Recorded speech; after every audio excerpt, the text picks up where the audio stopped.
stronger when you have fossils and or et cetera to support the theory. And Sheikh Anta Diop is the first person I heard talk about it, and that's the evolution theory.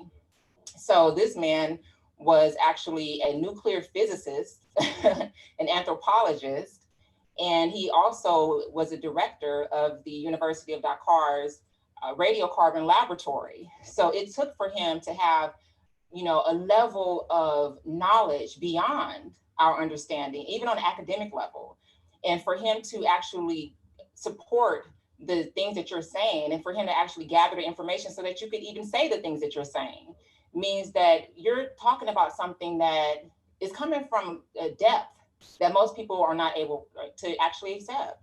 And I know that you've had some pushback because of it, and that's fine. That actually shows your level of boldness.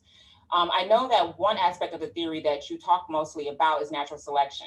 And can you give us a little bit of information about that? Yeah, most definitely.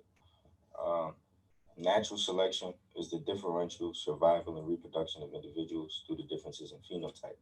So basically, in the simplified wording is natural selection is the different ways we survive and reproduce. Now, certain key scientific names you must know, such as genotype and phenotype. The phenotype is the observable physical appearance, and the genotype is the DNA sequence. So now, what produces your physical makeup is your genotype's interaction with the environment. Um, Certain people under certain conditions produce temporary changes so that they can adapt to the environment. But if you exist in that environment and remain in the same habitat, never migrate for generations on end, what ends up happening is each generation, let's say, makes a half of a 1% change. Every generation is making a half of a 1% change. By the time you reach the thousandth generation, that half and 1% change to the thousandth power or times a thousand, the thousandth individual looks absolutely different from the original individual because of all those minute changes added up, I guess you could say.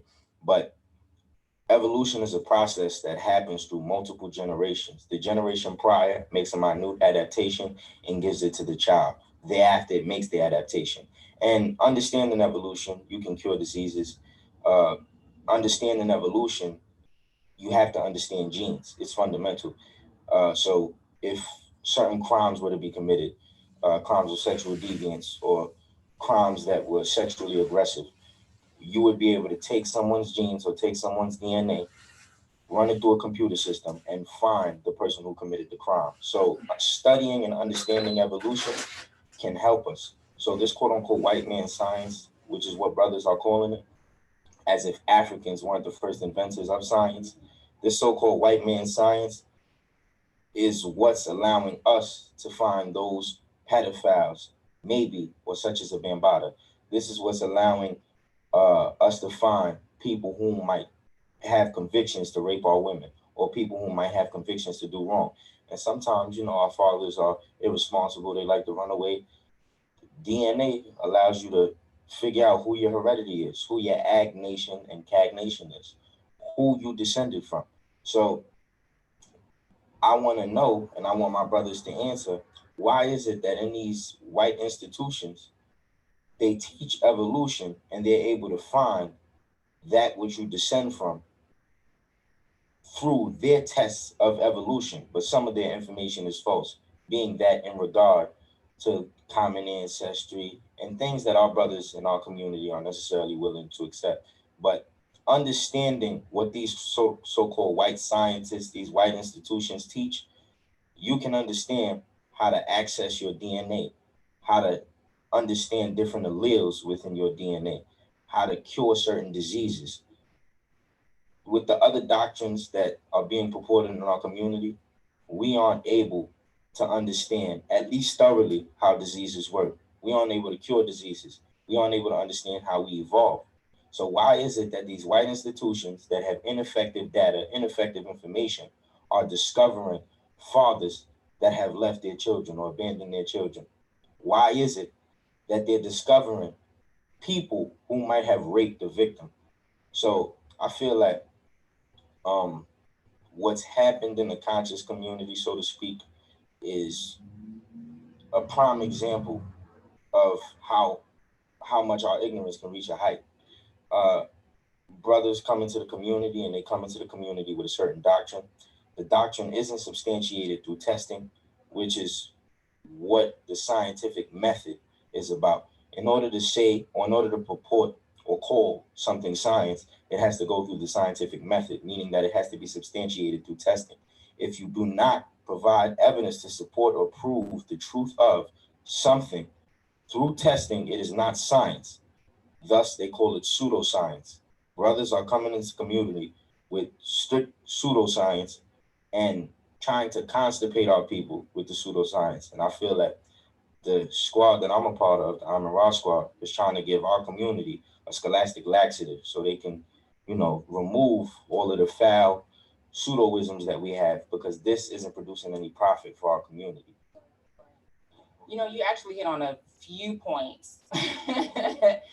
No, I'm glad. And one of the things that I want to, you know, elaborate on is the fact that, as you said, in most instances, when you have, things that is considered science and it's something that is tested and observed, and it requires a certain level of training in order to do that. And in that training, especially in the world of, academics, you have to have a lot of discipline. So, when you have anthropologists and you have Egyptologists like Ashik Diab, and I refer to him a lot because actually that's the first person I actually heard about the evolution theory from. And I know that he speaks of the fact that there were actually a total of six different species that are found in Africa that is not found throughout other parts of the world. In other parts of the world, you only find three forms of species within that evolutionary, I guess, I don't know what word to use, but within that sector of thinking, there's three different species that are throughout the world. Like Asia and Europe have three species. The United States have one species, which is the Homo sapiens sapien. But in Europe and Asia, you have the Neanderthal, the Homo sapien, and you have the Homo erectus. But in Africa, you have all six different species. And I know that you talked about the fact that it takes time in order for change to be visual within the species. And Dr. Clark actually spoke of this, and he referenced Sheikh Anta Diop at one time, because Sheikh Anta Diop, he actually spoke French. And Dr. Clark, he actually requested that Sheikh Anta Diop translate his books to English because the information was absolutely needed. And so Dr. Clark has actually referenced the fact that and I believe it's called the Grimaldi man that went over into Europe, and he went over into Europe over 40,000 years ago. And that was during the last glaciation period. And during that time, it was a 20,000 year period, we actually have what we see now, which is the European. And so it definitely takes time. And I know you said generationally, but we're talking about centuries that it takes in order for you to see the kind of difference that you're speaking of when you do speak of evolutionary theory. Another thing that you brought up that I think is really interesting is that the conscious community is sort of it's a different kind of term than what was expected. I think when you and I came into the community, I know that I have never, I guess, looked at myself as being a part of something in particular. I just know that I'm a Pan-Africanist, I'm an African nationalist, and I want to have Africana studies be the priority in my life. And so definitely over 15 years, I've been studying African history, whereas in the conscious community, there are just different types of thinking, different religious ideologies, different, some people, they actually follow different scholars that you and I are very aware of, but they don't believe in all that scholar has written about through their studies. So it's a group of people with different thought processes, and some of them conflict with one another, which I know that you've experienced, unfortunately. But you find that not everybody thinks like you. However, what you're saying is supported by facts. That's something that cannot be denied. And actually, and I don't mean to hold the mic too long, I know you're the one being interviewed here. I don't know when I'm gonna get it back when I give it to you. But there is actually, I know the fear of, oh my God, what are you saying? We came from monkeys. I know I've heard that a lot. And I saw a video where Sinjetti from the Amin Ra squad that you're a part of, he actually said, and you said, I don't know what this monkey theory is. Where did you all get this from? And, just from a little study, I think that monkey theory may be coming from that fake fossil that was created by the European to try to say that the human species originated from Europe. I don't know if you remember where there was a fossil that was created and the mandible was that of a monkey and the canine teeth was that of a monkey and other parts of the same fossil was human parts. So at that time, that was actually spewed out into the public to try to create this idea that everyone came from Europe. And it was found to be false, and people in the anthropology community know that it's false, and it has proven to be false. So there is no monkey theory. And I'm just really proud of what you've done and what you've learned and just the time that you spend in order to be able to share this information with us. I know that when I learned about evolutionary theory, I was afraid to tell anyone that I even believed in such a thing or was even considering such a thing. What books have you read about evolutionary theory, and how much time do you spend studying? Uh, in regards to books, I've read a couple. Skin. I have whole textbooks in the house. I got a lot of books on evolution. To be honest with you, of course, Darwin. Um, a lot PDFs as well. Of course, YouTube videos. Plethora of things. I got. I'm not too far from Brooklyn College, so I'll go there, speak to a professor, get some advice. I try to do a diversity of things. In regards to my studying hours, uh, my time is the most important thing for me. And so, to me, time is God, at least in my life. And so, what I try to do is I'll make a strict regimen for hours that I work, and I'll allocate a certain amount of hours to a specific activity. So maybe for an hour and 30 minutes, I'll web design. Then another hour and 30 minutes, I'll think about something. Another hour and 30 minutes, I'll plan, introspect at this point in time. And so I'm very organized about how I do things throughout the week. And more or less, what I try to do is I try not to study too intensely on one thing because your brain will forget certain information once you overwhelm your brain with it. Like once it's too much, I try to focus on one particular thing. Uh, it might be small, but I'll focus on one particular thing.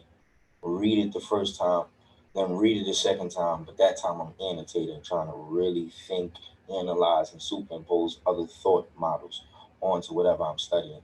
But in regards to the hours, I basically study like every day. Like there's not a day I'm not reading a book or doing something progressive. I either getting myself more fluent at what I do or adding to the skill that I already possess. So it's not really a day that I don't study. I study like every day. In regards to the hours, depends on what kind of studying you're talking about. I might watch a Dr. Ben video, or I might just read a book. Or depends. Right, very interesting. As you were talking, I thought about something that's really basic, but it's just really interesting how the one thing that we do have in common within the conscious community is our love for ourselves as Africans. And, we may call it different things, but that's what I'm going to call it. And so, and it's interesting because the evolutionary theory itself is what started the understanding that everybody came from Africa, which we talk about all the time. But then there's so much pushback for the same theory that created that understanding. Because if you didn't have the study of evolutionary theory, you wouldn't know what species originated where. And from my understanding, just listening to Diop, if African people had not went into other parts of the world, there will be no people in other parts of the world. If African people did not go into other parts of the world and the climate determined their physical appearances over an extended period of time, we're talking again, the 20,000 year period. So maybe that amount of time, maybe less, maybe more. But if that didn't happen, we wouldn't have an Asian. We wouldn't have the European. It'll just be us. Right now, today, it'll just be us if we didn't go into those different climates. So it's just interesting how you have so much pushback for something that really explains a lot of things. It explains why there's different people. And it explains why we now can proclaim that we're the first man and woman on the earth and we're the mothers of civilization. So I just think that it needs to be more of a willingness to listen and to try to understand what you're saying versus just, oh my gosh, that's not, religious. Let me not do that. Or that's not something that, I could, I don't know. There's so many different things that are being said out here. I don't even want to touch on some of the stuff that I'm hearing, but it's just interesting how there's so much pushback. And I just really appreciate the fact that you've been bold enough to come to the forefront and to express what it is that you've learned about evolutionary theory and just listening to the studies and the different ways that you actually categorize your day. I know just from listening to one of your videos where in which you stated that you don't have a Facebook page, you don't have Instagram because it's a distraction. And a friend of mine and we were just talking earlier today about distractions and how can you expect someone to take time to think? How can you expect someone to be, I guess, as productive as they should be when you have TV, you have your family, you have these things. And we were saying the television needs to get shut off. And now Facebook replaces the television because when that shut off, you want to go to Facebook every other minute. How did you discipline yourself? Because some people, I guess they have a knack for learning, and some people that most of us who have to spend time studying and developing that discipline. What was the process for you? Is something that just came naturally, or did you have to discipline yourself? A little bit of both. More or less, I just realized the effect that Facebook was having from a very young age, and it's all about the mental model that you decide to gauge your reality with, and that mental model superimposed on a subject like Facebook or an Instagram didn't necessarily produce the most benefit when I looked at things from that perspective or that mental model. So the way I see life is, time is God, like I said. And so people say time is money. And if I invest in something, I want a reimbursement in the form of income. So if I invest my time into Facebook, what am I getting and how can I measure it tangibly? And so I started to really, really, really try to figure out the essence of what I was receiving when I was on Facebook. And it really wasn't anything. Like it was just feel good conversations, a lot of stimulation, going back and forth between emotions, watching different videos. I just felt like I felt like it trained you to be very impulsive. Like you're scrolling down the screen just looking for the next video, looking for the next video, having a short attention span, looking for the new entertainment that's on your timeline. So more or less, I don't know, it just felt like a big distraction. And so slowly but surely, I cultivated the discipline, started to distance myself from it, and life just became simpler. Like I saved so much more time just not being on the internet, specifically social media. Saved so much more time. Um, Fortunately and unfortunately, that's the dynamic is starting to change for me a little bit. Now it's becoming mandatory for me to make a Facebook, Instagram, particularly due to a friend named G's. He's just been putting the pressure on me. But I, I definitely had to cultivate that skill. A lot of times, I feel like meditation helps because it's really all about being calm. The more emotional I am, and by emotional, I simply mean like stimulated. Like if I'm stimulated and if I'm just anxious, I want some form of entertainment, I'll gravitate towards the computer. But if I'm calm, I can always control myself. I don't necessarily need to gravitate towards the Facebook. I'm self-aware, so any new stimulations or any new emotions that occur, I sort of know how to manage. Yeah, I know sort of know how to manage them. They call it mindfulness meditation, and so I try to really practice mindfulness meditation, like being mindful about the current state you're in and getting super curious about it. Somehow, I guess you could say it alleviates the emotion. You learn how to deal with it a little better, and that's what I try to do a lot. I advise everyone to do that because it'll just clear your mind. You absorb so many things into your subconscious by paying attention to social media that sometimes you may have thoughts that aren't even your thoughts, but inadvertently they've been influenced by the social media that's causing you to just think BS.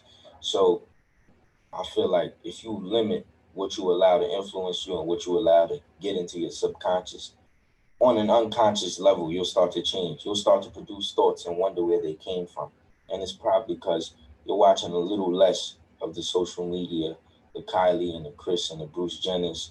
And now you're focused on a Dr. Ben, or maybe not even a Dr. Ben. You're focused on a show that makes you think abstract thoughts as opposed to watching something that once it's in your subconscious produces thoughts that aren't conducive or helpful to society.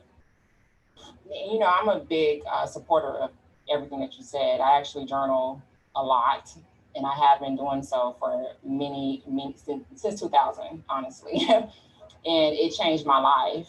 And that, wow, I feel old. But it changed my life dramatically. And in order to be still like that, because there's a level of stillness that you're not accustomed to when you're used to things pulling at you and bringing you into it, and when you have to just sit with yourself and you're pushing things out of you, and it becomes more quiet because the trash is leaving, and it gets more and more quiet. It's more and more stillness. You kind of, how a lot of times you're not accustomed to being with that, so you want to do something that's active or just tune into something that but then you do waste a lot of time because of it. What do you do for entertainment? I know you said you turn on the computer when you want to do something that's entertaining. I mean, do you have a favorite TV show or anything like that, or is it too embarrassing to say? No, not at all. When you said that, immediately, being that I'm a teenager, immediately a stereotype comes up. Oh. But stereotype you? Nah, not at all. Okay. Um, More or less, I got a boxing coach, whatever. I go to the boxing gym. I just watch people fight for free. That's very entertaining. Um, what else? World Star always helps. Or although we don't like to see ignorance, ignorance is definitely entertaining. So I watch some ignorance on World Star. Uh, what else? Uh, I hang out with some friends. Like, a lot of times you transcend certain levels of activity. So I don't want to talk about the Kylies and the Bruce Jenners. So peers that I used to have, it's hard for me to communicate thoughts to them because we're not at the same place mentally. Not that I'm farther or behind. We're just not in the same place mentally. He's further. Yeah, we just not. We just not in the same place mentally yet. Long story short, like when I try to relate to some of my peers, like it becomes hard. But I'll definitely create some kind of space that we can both inhabit mentally. Uh, what else do I do? Um, there's always the occasional party. It's just stuff. I don't know. I'm just living life. Every the days go by, and I just try to go with the days and go with the flow more. Yeah, I just try to go with the days and go with the flow more or less. My my whole agenda is to use my time wisely while I'm here. I feel like I just have a limited amount of time. Well, hopefully it's not too limited. But are you married? Oh, okay, I didn't think you were. That wasn't my question. That came from behind the camera. Oh no. And it's interesting that you say that. And I didn't want to say this on camera, but I'm gonna go on and say it now. Okay. So anyway, there's a young lady I know that she's actually a friend's daughter. Beautiful young woman, and she's interested in learning about her history. And one thing that I realize is just that when you think a certain way, like you said, there's a level of isolation. And so she's calling me and asking me all these questions, and unfortunately, a lot of the questions she's asking is coming from these people that's out of their minds. She's getting information that's not based on any kind of solid foundation. So I fed her a bunch of books for her to read so that she can gather the information on her own. And I would love for the two of you to connect, just to be able to, share knowledge and build. I hope that doesn't offend anyone in your personal life.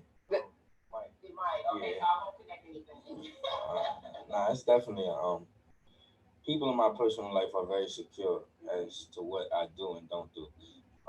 So that wouldn't be a problem. More or less though, where the issues come in, it's like relating to people. Like I can relate to people. I'm a very social individual. I know how to have a good time, but like sometimes, um, sometimes I may come off a little not. I don't know how to put it. I'm not active in other people's lives, meaning that I have so much to do, and it's not even stuff that I'm obligated to do. It's more or less just stuff that I commit myself to, and I feel like if I don't do it, my future's gone. My future's gone. So I put this level of pressure on myself where I'm working so much that if someone would have called me or someone would have tried to speak to me, like, all right, at 9 o'clock on this day, we can speak. And it's not that I'm not busy, but it takes a certain level of mental effort to sit there for hours on end, no break, and have trying to really work your mind and elevate it, I call it making my thoughts fat or making my thoughts heavy, like just really eating some food for thought on hours on end. And then when I finally relax, I just do miscellaneous stuff. Just I don't know. I go to the movies, do something to take my mind off of the hours of work. But when I am there, I don't want to talk to nobody. I'm not picking up the phone. So that's really where the issue comes in with me communicating with people. Some people might think like, "Yo, Marcus just took my number to take it," but that wasn't the deal. I'm just like a busy guy. Like someone has to put themselves into my life somehow for me to start to think about It's interesting when you talk about the brain becoming more heavy. That's actually a reality. There are studies that are done to show that when you're in a beautiful environment, your brain becomes more dense, it becomes more heavy. And then, actually, when we speak about evolution, the fifth species did not have an anterior lobe, and they didn't know how to judge, their strength and movements. So they weren't creators. And as time moved, actually, their eyes, they didn't have a forehead because of not having an anterior lobe, and their eyes were very close to the top of their head. And over time, of course, we do have an interior lobe, and so that just shows the level of growth and development through learning. Where your brain does become more dense, it does become more heavy, and it even enlarges. One of the things that you mentioned in a video in the past, and I know we're going to wrap up soon, you actually said that you're kind of tired of all the conversations, and you feel like there's things that need to be done, and couldn't agree with you more. What program do you have in place? If you do, you're so young, you have every right not to, and or what program do you think can be put in place right now and that's really needed for the community? it. I'm currently working with a brother on something, but I'm not very consistent with that brother. I'll admit because, like I said, I, I'm very invested in me. So one thing I will say is we have no excuse for not producing anything. We could have took Harlem, Brooklyn, wherever we wanted to back a long time ago. I just feel like we've separated ourselves with the small differences that we have, being that most of our peers are suffering from post traumatic slavery disorder. Because it was in the Willie Lynch letter said that that slave master would take the smallest differences among slaves and make them the biggest so that slaves could never get along. We take things as simple as religion and allow them to make the biggest divide between us. And so eventually we'll stop investing in each other's dollar or we'll stop investing in each other's business, helping to empower each other. And then we'll become so separated that we'll stop associating ourselves with each other as brothers and sisters. So yeah, Hebrew Israelite, and I'm in the Nation of Islam. We don't share the same doctrine. We not brothers and sisters. So I can't help you because you're not my people, so to speak. Like that. That this is how people are thinking. This is how people have been trained to think. And when you look at cultures outside of our own, at least outside of the quote unquote conscious community,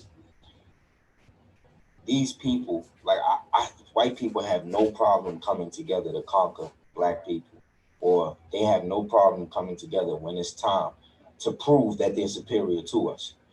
So When it's time, it's always time for them. yeah, Right. so more or less, there's no real superiority there. Right. There's no real. advantage biologically there, but mentally, they're all on one accord in terms of their philosophy. One might believe in Jesus and the other one might believe in a Krishna, but they have an ultimate philosophy that allows them to thrive and that allows them to bridge the gap that they have. So if you are a Hebrew Israelite and I'm part of the Nation of Islam, what I would do is create a code that works for every facet of the conscious community that we all strive to achieve. When we talk about a community, the conscious community is one that we inhabit mentally because we can share the experience on a mental level. But more from a legal perspective, a community is a society of people living in the same place under the same rules and regulations and who have common rights and privilege. On a legal level, we can't even be acknowledged as a community. And the key to understanding the definition I just told you about is society. A society is an association or company of persons united together for any mutual or common purpose, meaning that if you are a society, you've established your mutual and common purpose for being together. Black people within the conscious community haven't established a definite aim universally that we're all striving for, meaning that no matter whether you're Nation of Islam, uh, Hebrew Israelite, whatever you are, you could be Nuwapian, whatever. What is a goal that we are all as Black people striving for universally, no matter the diversity of, the people we may come in? What is something that we are looking for universally? A lot of times we allow our diversity and our differences to separate us. And I think all we really got to do is establish something that we all want that exists separate from our religions, that exists separate from our personal doctrines and dogmas, and empowers our people on a grand scale. A lot of organizations are very individual minded. Like they're only seeking to empower themselves.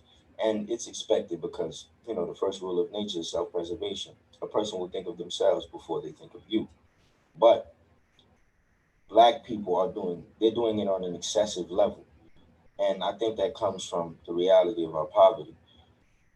Sometimes brothers may go a day or two not knowing when the next meal may come, or not knowing how secure they should feel about their income or their pockets.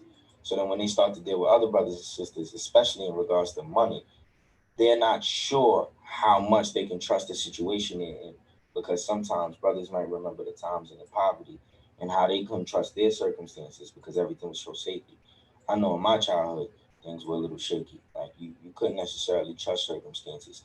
Things look sweet, but they could quickly turn bitter. So more or less, one thing we got to do, I feel, as a community, is establish some structure, because that's all you really need to advance. If we had a leader in the conscious community, someone could make a definite aim for where we're supposed to go. But there's no leader, so there's no definite aim. A leader has the final say. There's no real leader. Everyone's a leader. Everyone is a thinking mind, and that thinking mind is thus elevated to a position of leadership. But you being a thinking mind isn't enough for you to just be a leader or to be considered a leader. It's interesting. Just listening to you, I think that a lot of the things that we deal with because we're not taking the time to focus on stuff that matters. I think that it's a distraction to always focus on your ideologies, from one perspective. You can easily separate schools of thought and they function amongst one another, and also come together and work towards establishing, income and businesses and things of that nature, and agree on what needs to be done within those structures in order to have what's required. So a lot of times I look at it sort of as a form of laziness, in a sense. It's easier for you to talk about dogmatic views versus actually doing what's needed to change your reality. Those are two totally different things. It's easy to read, not to say that that's not important. That's the most important thing to do. But it's not easy to actually force yourself after work to actually go do specific things that's, you don't really see it having a negative effect on you immediately if it's not done. Application is a big step. The community likes that. Right. Yeah. And I think that is the severe problem. And I think that it's easy to not apply yourself, but simply have the conversations. It's easy to do that. So I agree with you. You know, we should be able to come together under the umbrella of fulfilling what is required to sustain us. Basic things, you know, having places to work, you know, having to have a comfortable environment in your home, being able to focus on overall well-being, psychologically, emotionally, spiritually. So those things, I think we could do. Well, maybe we can leave the spiritual part out since everybody differs so much there. But on a psychological, as far as on a physical level, it's very basic things that could be done. I really appreciate you. I really appreciate what you've done in the community. Again, your boldness to step out in front of people all over the world and speak about something that's not widely accepted. Again, I learned about it maybe 10 years ago. And I thought, well, I would never share this. I'm feeling it though, but I would never share it. So for you to be like, you know, so young and so bold, you know, that has a lot. There's a lot to say to that. So I really appreciate you coming out. I really appreciate the viewership, and thank you. Thank you.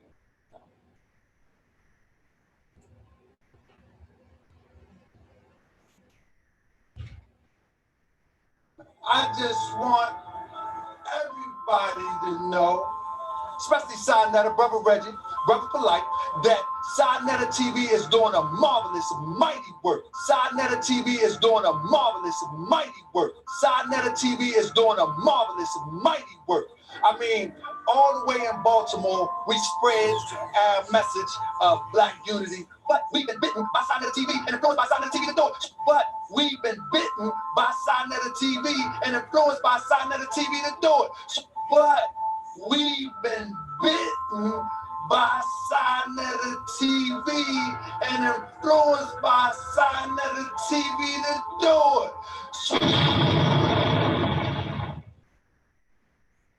So drop some sides, young you. Now, brother, what God are you confiding in first and foremost before I proceed any further? I ain't no European. You hold the mic so it can go ahead. So again, I ask you, what God are you confiding in before I go any further? The one and only. So Ain't no. So you're identifying with a God who has no specific doctrine.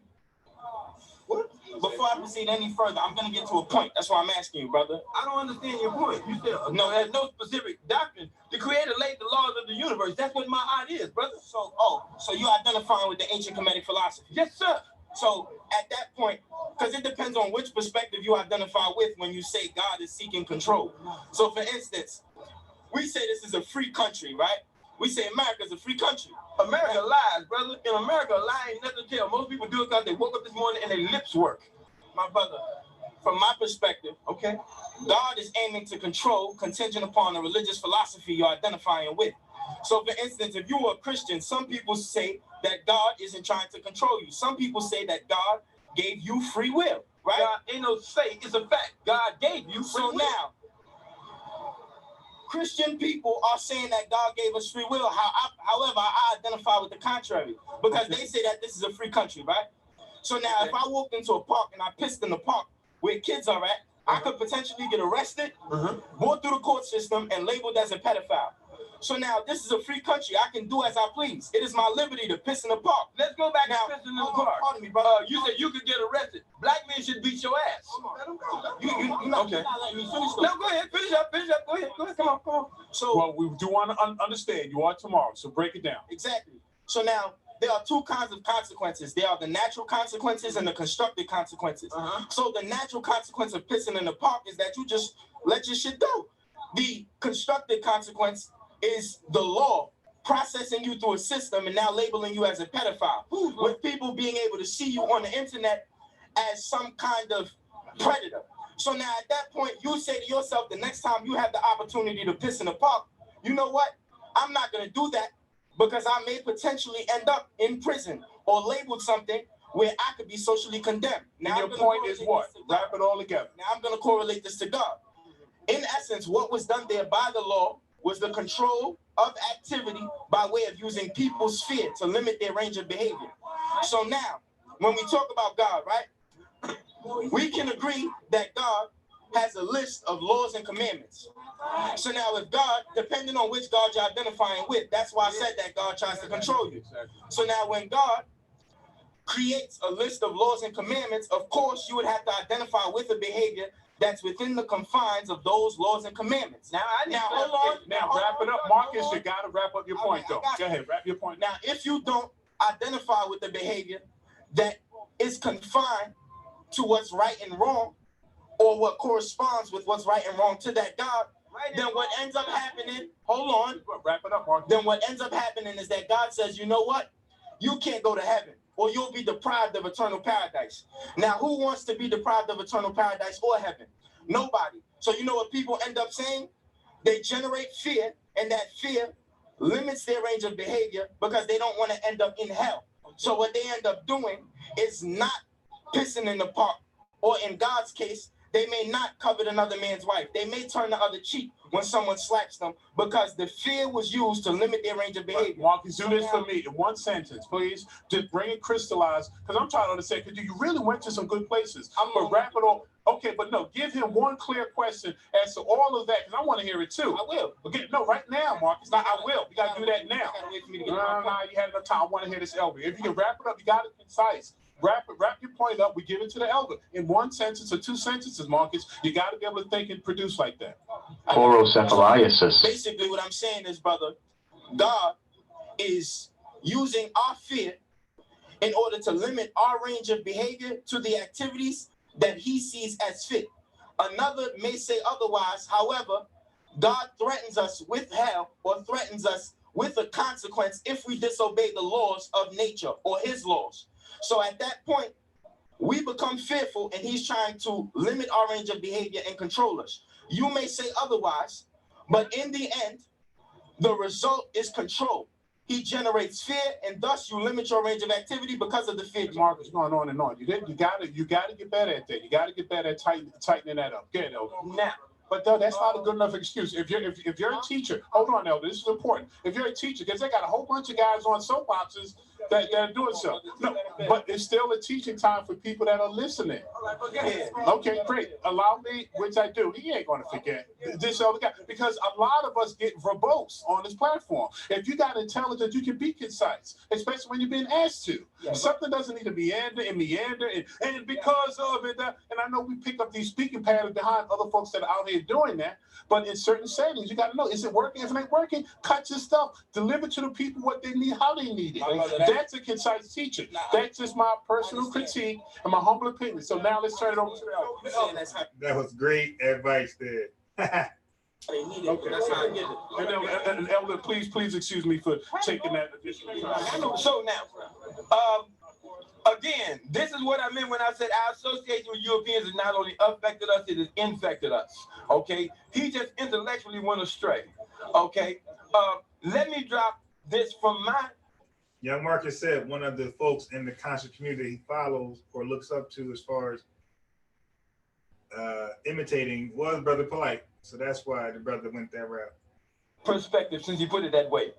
I don't fear God. I love/respect God. Okay? We deal with God like we bitches. You see what I'm saying? We deal with God like God's a bitch. Like we're pimps and God's our hoe. You know, God, give me this. God, you know, bitch better have my money. That's the way we deal with God. You see what I'm saying? That's from fucking with white people. Now, let me go back to what I was saying. I'm asking the question. Please don't answer. Okay. Does God tamper with free will? No. Okay. Simple. If you choose to be an asshole, ain't that the end of the story? That's all I'm saying. When I told this dumb bitch, mind your fucking business. You see what I'm saying? I was talking to a young soldier. Okay, and I meant what I said. We're so fucked up, God can't help us. If you choose to be an asshole, God doesn't tamper with that. That's what's happening in the black community. You can't even speak to black women. They act like they've lost their fucking minds. Some brothers act the same damn way. You see what I'm saying? I almost had to fight a brother one morning on the train because I said good morning. Now, that was truly off the track for me. To have to fight. That's a fact. There's some brothers, you say peace to, hey, what's up? Yeah, they walk right past your attitude like, damn, all right. Sorry, I thought we were trying to build a nation. Fight your own people because you said good morning. Now the brother went off the deep end and was standing up me, post up, ready to fight. I said, brother, for me to put this thing back on track, and this is what I thought to myself, I don't want to kill my own brother. Okay, on public transportation because there's witnesses everywhere. Now I got to go to jail for a damn fool. So what I did was gave him complete control. I said, okay, brother, I'm kind of stupid. Can you help me? He goes, what? I said, okay. Please help me understand how my acknowledging your humanity is offensive. He threw his head up to think you could see the dust flying out of his fucking ears. Yeah, and until it was so fucking long. Okay? He threw his head back to think for about 10 seconds. He couldn't come up with nothing. He leveled back off and went, fuck you, nigga, and walked off. Now, everybody looking at me like, what happened? And I'm going, hell if I know. Okay? All I know is if you give a damn fool control, okay, he doesn't know how to handle it. Hopefully he'll do what he did, but in most cases, they want to spring on you, as they say, or bust your jaw. Okay, but I'm saying this is what the problem is with us. We don't know how to resolve simple situations. As I said, nobody ever taught black folks how to think. They told you what to think. And most of us don't like responsibility. That's why you got all these black babies walking around with no fathers. Okay? And what I want us to do is be responsible in the 21st century. Earn your right to breathe. God has blessed us all to be here this long, and it's not an accident. Please allow me to assure you of this. Okay, Elder? If you have gathered, you see that whenever you speak, the numbers just start to come, and they have questions for you. But I'm gonna share this real quick. When that brother went into, you had him question his programming. You had him starting a short circuit. But right before you could yank him back and make him my brother, the programming kicked in. He said F you when he walked away. Right. But the truth was getting to him. Exactly. That's all I want from the black man, because you are the original man. God put you here to do this. Yes. You see what I'm saying? Yes, and there's a brother right here who has a question for you. Peace. Okay. Yeah, listen. When the brother asked the question, does God tamper with free will? The question is ambiguous. At least the answer for it is. We can interpret it different ways. But I would just camelback after the year. Hold on, let me build on that. So now, again, it is all contingent upon whether God tampers with your free will or not. Is all contingent upon the God that you are identifying with. But nonetheless, let's not make a mistake. God is obviously passive aggressive, and I'll tell you why. If I tell you I'm not trying to take your money, but in turn I get you robbed, in the end I took your money. I just did it by way of a different means. So now if God tells you I'm not trying to control you, but then creates a list of rules and regulations for you to confide in, and then if you deviate, God creates a consequence. Is that not some form of control? Now don't get me wrong, you may say no, but you have the free will. You can go kill. You can go murder. You can choose to be an asshole. But nonetheless, if you choose to be an asshole, there's a difference between rules and law. A rule is a rule, but a law can be enforced. A law always has a follow-up. God has created laws. Let's make that very clear. In other words, there's a follow-up. So now people have a psychological barrier imbued into their psyche. They have a psychological barrier embedded into their psyche as it relates to the consequences that God has created. So upon an opportunity for departure from the ways of God, you know what people say? Right before they can go and commit murder, you know what people say? Christians, Muslims, people that study the Torah, they say, oh shit, I might go to hell. There goes the psychological barrier. So they think twice about doing it. But the only reason that they didn't want to do it in the first place is because God created that psychological fear. So in essence, God controlled their actions indirectly. So now, like I was saying, hold on. So now, hold on. So now, at the end of the day, the Bible, the Quran, the Torah, it's God inspired. So if we're going to entertain the reality of the spiritual doctrine, then in essence, it's God. So all I'm saying is that if I told you I didn't want your money, but then got you robbed, in essence, I still took your money. I just took it by different means. God is controlling you, but he's not making it obvious. So God is not only someone who's trying to control, since he purports that he isn't trying to control, by default, that also makes him a liar, or it a liar. Give me the money. Let me explain to you. If you want to contest that, you can try. But you gonna get this. Let me explain to you. Come on, man. Let him go. Look, let me drop something on you. I have a picture at home, and I think it would solve this whole thing if I could show you the picture. It's a baboon, and the caption under the baboon says, "It is not important that I think. It is important." No, it says, "Why I think what I think." And that's what's happening. Our minds have been manipulated so badly, we say crazy shit articulately, okay? And we believe it. Like, you remember, we just mentioned a whole lot of religions here. Let me simplify something. If you want to hate me for it, it doesn't matter. I don't give a damn about none of the religions. Ain't none of them worth shit, okay? Now, let me prove it to you. The only thing religion has ever done successfully is divide people. Don't take my word. Look at it your damn self if you can tell yourself the truth, okay? Religion divides people. There ain't but one God. All of these motherfuckers are serving the same God, okay? There ain't but one God, okay? Called by many names. And can't none of these religious motherfuckers get along. Pay attention, goddammit. That's why you got all these different fucking churches, different races, and then in the black community, you got different collections of people claiming they serve God. There ain't but one God. Now let me quote scripture, since that's all. Okay, why use scripture since you don't believe in religion? I said, because the only thing my people think they know. Okay? Think about this, okay? If God is our Father, okay? Scripture says, I must be about my Father's business. If you look out the window and you see your Father in a life and death struggle, and God is in a life and death struggle, if you look out the window and see your Father in a life and death struggle, what are you going to do? You're going to go out there and help him out. Exactly, okay? As I look through this world, because scripture says I must be about my Father's business. As I look through this world, I see Satan's children working full-time plus for their daddy. We the children of the Most High are either on vacation or a long-ass break with no intention of bringing our punk asses back. Or furlough. Everybody relax and let the elder finish. Okay, and then Garfield's coming in. Elder Bill, Elder. Let's bring Garfield next. Elder Bill. I know. Bill. So as I was saying, we the children of the Most High are either on vacation or a long break with no intentions of bringing our punk asses back to work. See what I'm saying? As I said, earn your right to breathe. God wakes you up every day. See what I'm saying? Cat told me, he said, New World, I can't live the righteous life, man. It's hard. So I ain't got nothing you ain't got. Okay? You and me are the same. The only difference in us is choices. You choose to be a goddamn fool. I choose to live a righteous life. And that's all I'm saying. Any number of choices in the 21st century, in 2017, I'm hoping that we will come into the simple knowledge that the 1 stands for knowledge. The 7 stands for God. To know God is to know yourself. Introduce you to you in 2017 and change this world for the better. Not for me, not for your worthless ass, but for you babies. God bless you. Ashe. You want to ask him a question? Okay, to the young.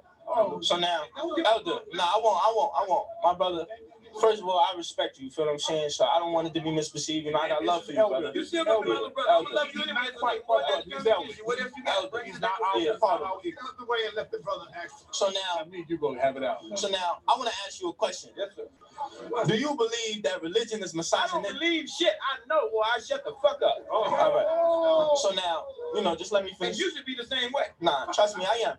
So now, do you know, or are you of the opinion that religion is sexist? Briefly, and then I'm gonna ask you another. All of it. So now, is God? Hold on, brother. You quoted scripture, so now I have to ask you a question. Okay. Is God sexist to any extent? If you're dealing with it from a European perspective, it's patriarchal. No, but from your perspective, brother, is God sexist? No. So God isn't sexist? No. So now I want to ask you another question, and I'm getting to a point. Is God a man or a woman? Neither. So God is not a man nor a woman, and he's not sexist. Well, it's not sexist. Okay. Now, hold on, brother. Yeah, I just needed you. Hold on, brother. I got you. Hold on, brother. Don't drag. Brother, I got you. I'm getting to a point with a series of questions. So we've just established that God is not a man nor a woman, and we've also established that God is not sexist. But earlier, during your dissemination, you said God, our Father. So if God is not a man nor a woman, brother, hold on. Negroes have been programmed. Brother, hold on. If you're going to reach the lost Negro, you got to talk the way they understand. Otherwise, you lose them before it starts. I'm listening. Okay? I'm listening. I'm through. So you basically saying that you only said that to communicate. That's it. To the fact I'm dealing with the deaf, dumb, the blind, and the happy to be stupid. So you don't believe that God is our Father? Well, that's the term that's been used. Okay, as I said, I don't give a fuck about none of the goddamn religions. Okay, because ain't none of them worth shit. Okay, but folks, why you always use the term? That's because it's the only thing my people think they know.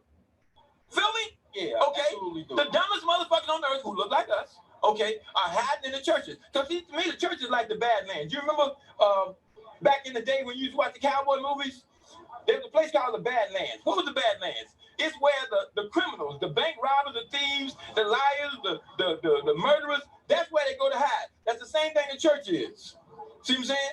Dirty motherfuckers who haven't stopped being dirty motherfuckers, they hide in the church. They haven't stopped doing the rotten ass shit they've always done. They just go to church now. You think they hide in the conscious community too? Hell yeah, they do. I meet them every day. I see them. That's what I tell you. Black people's word is no good. If you got a black person's word, you got nothing. Absolutely nothing. Some of us. We have no honor. Too many of us, brother.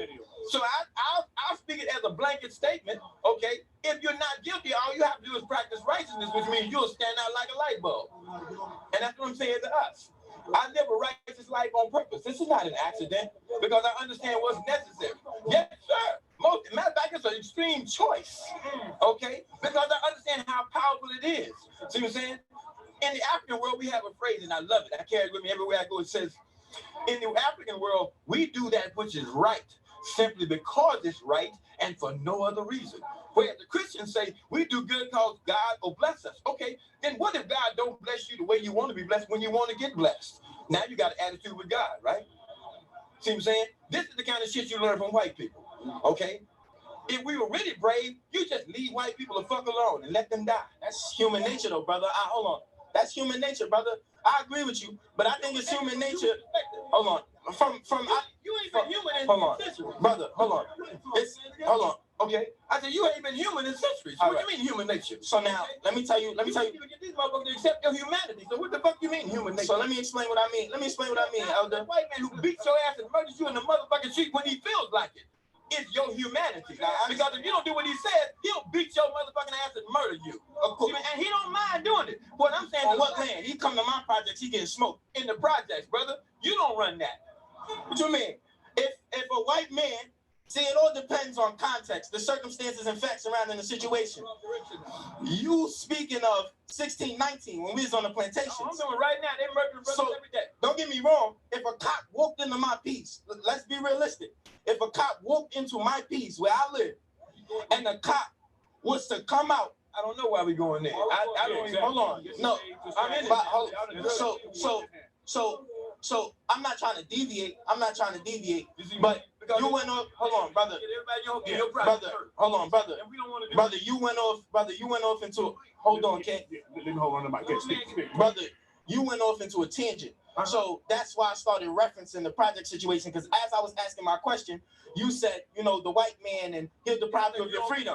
Exactly. Right. So that's why I went off into that tangent. So I'm not deviating, brother. I went to the route that you created. Okay. So now, my initial question was, or my initial statement, I should say, was that it's human nature to be of self-interest. The majority of the reasons that people follow any God, if they follow at all, is because they're looking out for their own self-interest. Humans are saying to themselves that, in essence, if I do good, this is where I'll end up. When people practice Ma'at, they may say that they're not doing good for this. They may say that they're doing good only for the sake of doing good, but let's not front. In Kemetic philosophy, your heart is weighed on the scale thereafter you die, suggesting that if you are judged negatively, you will be sent to a negative life in the thereafter. So people want to behave properly let's get the activity. People want to behave properly just so that they can experience progress or prosperity in paradise in their afterlife. So the majority of the reasons that people search for spiritual cultivation is self-interest. They're looking for self-enrichment. It's selfishness that precipitates selflessness. Yo, look ahead, man, brother. So, what do you think about a wise man that said, "If I can get you to think, you will save yourself"? And first, can we go finish what he's saying and then pass it? Is this thing on?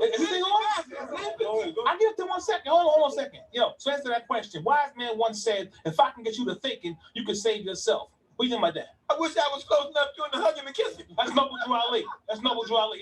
It's a fact, brother, because that's what I'm saying now. For 2017, I'm simply asking the original man to just make it your life's purpose, to simply introduce you to you. Because as I've said many times, is there's a dynamite brother in, well, let me just drop it down the way I talk to brothers on the streets. When I meet them around the corner and they have cameras on, I'll tell my brother like I tell y'all. Fact, you are the baddest motherfucker on the planet. Problem, you may be the only motherfucker on the planet that don't know it. And that's what's bothering the shit out of me. See what I'm saying? Everybody knows who we are but us. And that's what's bothering me. I simply, well, let me drop something on you. And I want to make sure this is on camera. Now, y'all just chill for a minute and see if you can get the power out of this. Not just the wisdom, but the power. If you watch the movie Malcolm X, have y'all seen it? Yeah. Okay. There's a segment in that film where the police beat a brother down, right? Yeah. And Malcolm, like myself, was very concerned about the brother, so he went down to see about it. Right. Okay? They treated Malcolm like shit, didn't they? Until somebody brought to the desk sergeant's attention to look out of the window. Yeah. Now, I'm going to ask you what they saw, but I don't want to get a long conversation. I'm going to tell you what you thought they saw. They saw a lot of black men out there standing around and they're scared of them. No, let me tell you exactly what they saw. They saw black men standing. It scared their socks off their fucking feet while their shoes were still tied. And that's all I'm asking for in the 21st century. I need black men to stand together. That's all I'm asking for. Stick together. How about our sisters? They're kind of lost right now. But once we get the men together, I'm sure they will come back home. I need to bring it to every man's attention that our sisters didn't become bitches until you became a dog. So I ask you to just make up your mind to be a king, just for shits and giggles. Okay? Make up your own mind to just stand up and be a king. And I guarantee you, our sisters will stand beside you. And last question, how do you feel about Serena being engaged to the white boy? My heart's broken, goddammit. You see what I'm saying? Yeah. Anytime we do that kind of stupid shit, it bothers the hell out of me. Okay? It really does. But like I said, we got some serious problems we have to clean up in-house. That's why I'm asking us to turn in. Outside of us. That's it. That's it. God is cosmic energy, creative intelligence, a life force in which we live, move, and have our being in. What did you say? All in the bag of chips, baby? All in the bag of chips. With condiments. That's right. That's right. Yeah, I just want to say, you know, as we bring in, okay, thank you. All right. Some powerful stuff. Oh, and by the way, my music is at My music is at newworldwarrior.bandcamp.com. Okay, if you all really want to support me, and I do need it, okay, because I want to make BU better. Once I get the orchestra and the band locked in, I'm gonna make this thing so dynamite. And when you purchase anything for me for $1.02, I give you everything. I guarantee you, you're gonna get more than $1.02 worth. Bet your life on that. Much love, man. Thank you, Elder. Well, peace. Hey, y'all, look. It's cold out here. Look, it's cold out here, right? But look, we need to move from under the same rules and regulations who have common rights and privileges. Now, the key to understanding that definition is society. A society is an association or company of persons united together for any mutual or common purpose. So a community is a society of people living in the same place. And to be a society, you have to identify your mutual and common purposes for existing among each other. So from a legal sense, the conscious community is not a community at all. For we have not identified universally as it relates to Hebrew Israelites, as it relates to Moorish Americans, as it relates to the Kemetic community, as it relates to everyone that composes the conscious community. We have not identified a universal reason for being together. So from a legal perspective, we aren't even considered a community. We aren't even considered a society, for we haven't identified the direction we want to go in. Your feet only start moving when you have a destination in mind. Every single community within the conscious community, or every single community that composes the conscious community, has their own direction in mind. So they're all moving in separate directions and ending up in different places, hence the disunity. We had to create a universal destination for the conscious community in order to even be labeled a society from a legal perspective. And then we might be able to precipitate from a legal perspective that community feel, where we're not just a conscious community in consciousness where we can walk on 125th and identify a conscious brother and say, oh, you're conscious. Let's meet up on 125th and build. We can actually identify the conscious brother within the space of our own building, where we look next door and I don't even have to ask, I know the brother's conscious. The fact that we have to say that this is a conscious community suggests that there's a major contrast outside of ourselves, which there is. So I personally feel like we need to identify universally. Someone needs to create a conference where we're all identifying universally the destination that we want to arrive at as a collective. And once we do that, we'll be able to start taking steps forward. Now, Serena with the white boy. Now, the reason that I think Serena Williams made a dangerous mistake is because everything exists as an archetype. When black people rebelled on a plantation, let's say Nat Turner, for instance, We didn't rebel. they made sure to grab. On plantation. Nah, you could build on that, but black people made sure to transgress at times when they were dissatisfied with their treatment on the plantation. So Nat Turner decided to kill a multitude of white people because he wasn't appreciative of his treatment. So now they caught Nat Turner, and if you watch the movie, you've seen this in a visual sense, but they caught Nat Turner. After they caught Nat Turner, they said, you know what, wait, we're jumping him, but we gotta save him, We have to hang him and skin him in front of every single nigga.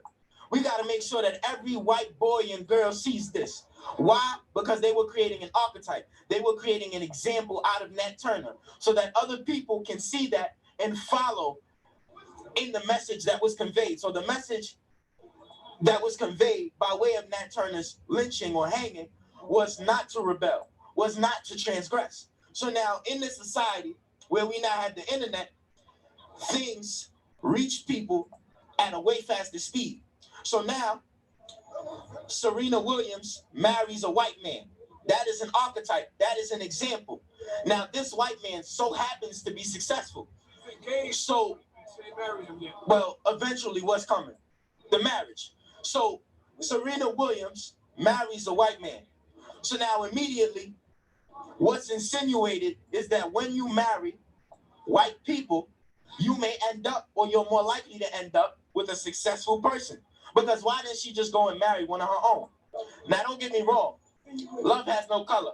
I'm not out here promoting that you go and date white women, but I've seen white women that look black from the waist down, and I said, oh shit, like from waist down, that's a sister. But I didn't want to go and approach them. I didn't want to talk to them. But nonetheless, love has no color. A brother may become lustful upon sight of a white woman engaged in an interaction with her and so happen to fall in love. She may have fallen in love with that white man. But what's dangerous about that is that she created an archetype. Now people are looking at that and saying, well, Serena went and got a white boy, and look at him. He owns a company. He's super successful. Why don't we just go and get some white men? And there are a multitude. There's no excuse for dating that white man or marrying that white man because there are a multitude of successful black men in her atmosphere. A multitude. Since she has such an abundance of money, you can't tell me in any way, shape, or form that she couldn't have ran into a successful black brother. She decided to gravitate towards the crackers because, hold on. Wait. I mean, call me my name, King. Yeah. So, to make I get what you're saying, though. Appreciate the compliment. But to make a long, I got you. We puff and pass. To make a long story short, I think that Serena may have genuinely fell in love. However, it was dangerous because she created a negative archetype. All right, there you go. Go in, Mark. And we'll see. You want this mic? Hold on, man. You've been asking for this mic all this time. You better have something powerful. Go in. As Brother Monk has been in Howard for 50 years. And they was talking about original man, how everybody come from, how the first group of people came from Africa and migrated out. And I said, how can you get other races if it was just one race? Even if people migrated from Africa to North America, they would still be African. So how do you get other races from original man? The short answer or the long answer?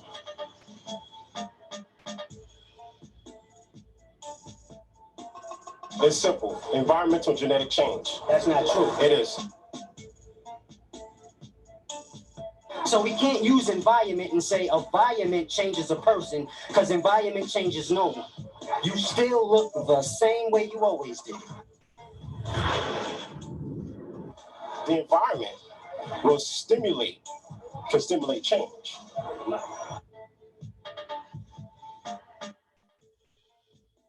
Give me an example in life where people go from one place to another and then they look different. Just one example in life and you good to go, because I gave you one.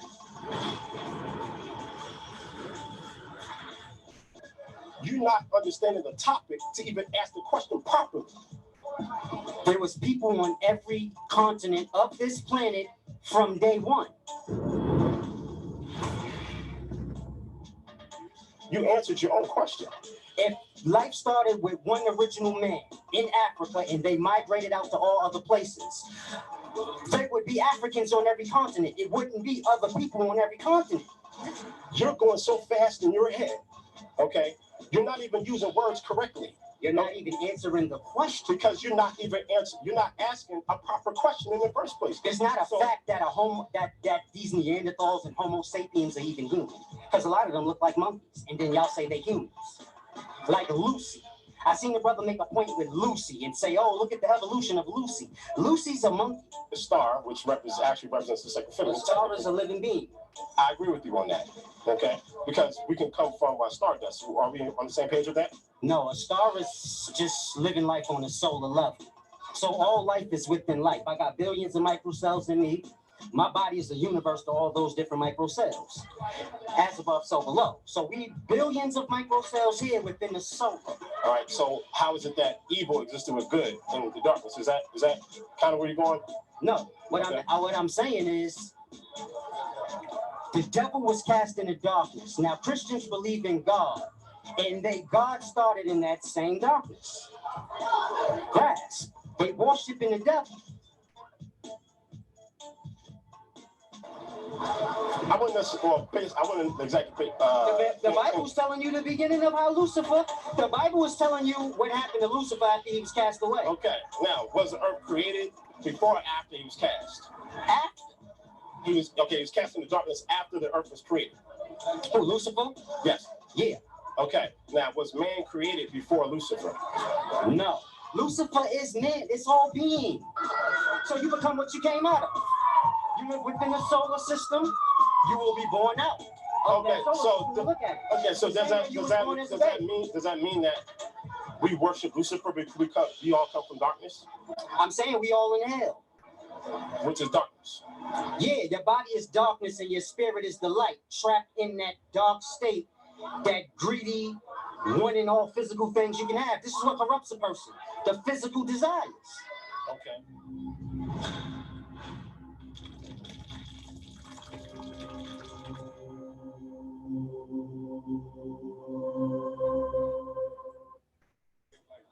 However, it was dangerous because she created a negative archetype. All right, there you go. Go in, Mark. And we don't see. You want this mic? Hold on, man. You've been asking for this mic all this time. You better have the life that we're subject to, the life that we're experiencing. So right now, if a bunch of Mexicans decided to unify and create laws that worked in the favor of Mexicans, at the end of the day, if those laws help them to excel, that means that they're excelling economically. And if they're excelling economically, that means another race by default has to be doing worse because it's a capitalistic society.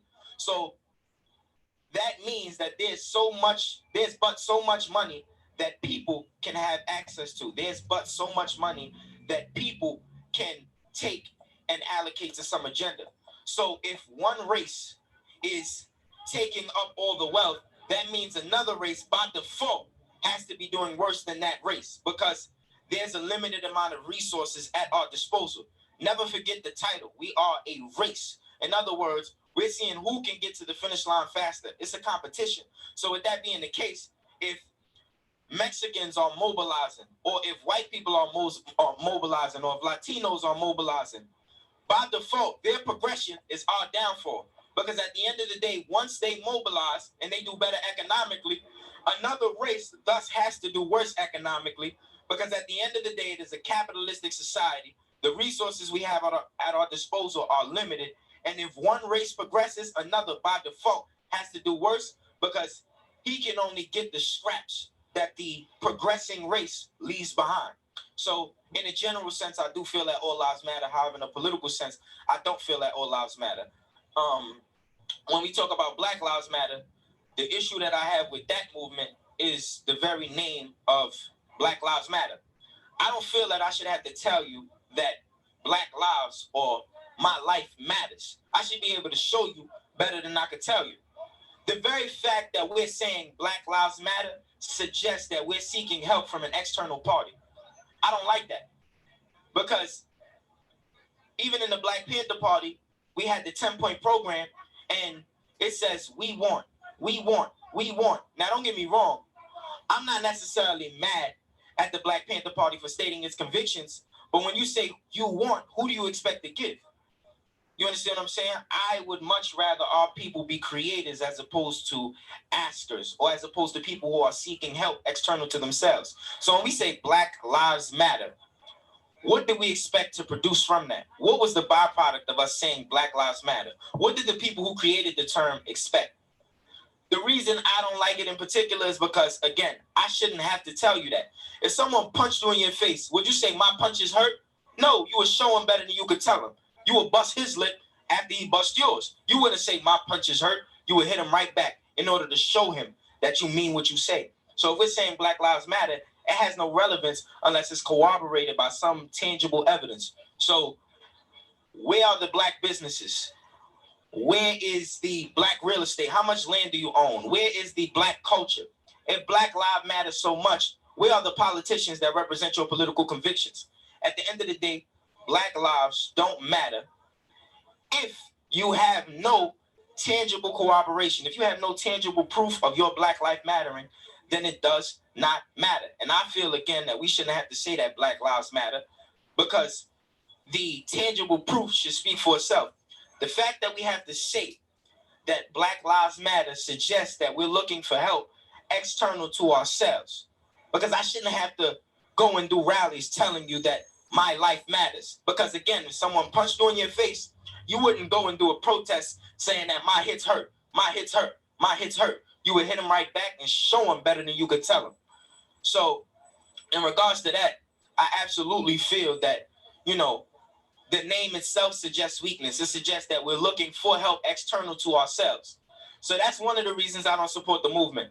Another reason I don't necessarily support the political brand of All Lives Matter is because it's always cause for concern when Jews are funding our agenda. It's always cause for concern when Jews are trying to aid people in their Black struggle. So for instance, during the NAACP, Jews created the NAACP, but little do people know, some of the Jews that participated in the creation of the NAACP were working with the CIA in order to identify Black intellects so that the CIA knew who to hit. So at the end of the day, historically, it is a reoccurring theme for Jews to betray us whenever we unify with them. So it's always cause for concern whenever a group of people external to ourselves try to assist us, because oftentimes they'll end up exploiting us as opposed to utilizing us. So it's not an equal exchange. Talk about your cancel debate, because you was getting ready to get in the ring with a so-called Jew. What was some of the topics you was going to exploit and show our people? To actually prove that the method has not been deciphered. Because you got so many greats like Dr. Clark, Dr. Ben, you know what I'm saying, and other, Egyptologists who said that it has been broken down. In order for people to get certain names, like my brother, Nasser Taoudi, or even Seti himself has that name. In order for him to have that name, or to even speak about who said he was, it would have to have been broken down because it was not in the English language. You know what I'm saying? It was in a language in Africa that really nobody really understood until the great scholars came in and broke it down. So I think it's going to be very difficult. I'm not going to say it's impossible because the brother, like Sadetta just said, may have the power and may have something up his sleeve or something that we don't know about that all of us who have studied intensely have never seen. So I wish the brother luck. To say that the metal nature equally has not, that we don't on both camps to come to a conclusion where we actually see for ourselves that either it's true or false. So, in reference to that, I think that's going to be very interesting lecture or debate or whatever you want to call it. I think it'll be very interesting, and I think that all the people, if you can get out to this event, come out because the information is going to be potent. What's the other brother's name? Is Young Pharaoh going to be there? Young Pharaoh. He's the one people now you have another young brother who's up and coming, like my student Marcus, has a lot of information, has a lot of things that he can give to the people. You know what I'm saying? So I think it's going to be very powerful, and I think it's going to be very beneficial for those people who don't know too much about Egypt, but don't know too much about the Metanetta.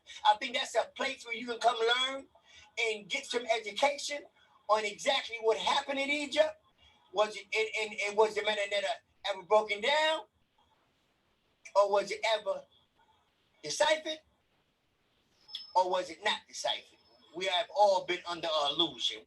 Up and coming, like my student Marcus, another young brother who's up and coming, like my student Marcus, Marcus, has a lot of information, has a lot of. I mean, in the spiritual book itself, it stipulates that, or it insinuates, I should say, it insinuates that black people are cursed people. God cursed the man and gave him black skin, made his skin black, which would suggest that black people are a cursed group of people. However, in your Bibles and in your Torahs, Jewish people are the chosen people. Jewish people are the people that God gave more relevance to. So if Jewish people are the chosen people, if Jewish people are the special people, isn't that another way of saying Jewish people are the superior people? Isn't that another way of saying Jewish people are of more relevance to life than black people? Because if God, if the creator of the universe, if the grand architect decided that these few people are the chosen people, they have a divine destiny, and other people must align with these people, then it is to say that Jewish people's lives have more worth than ours. And by way of the spiritual book, they try to indoctrinate us into a system of thinking that would compel us to believe that they're a superior group of people. They use the word special, but at the end of the day, it was just another way of saying superior. And in their Bible, in their spiritual book, they insinuated that black people are a cursed people. And what I was going to do in that debate was show the psyche that was created by way of the spiritual books, by way of some of the historic literature. And I was going to show you how that psyche manifested into reality by way of certain recent events. Because in Israel currently, black people are being treated negatively.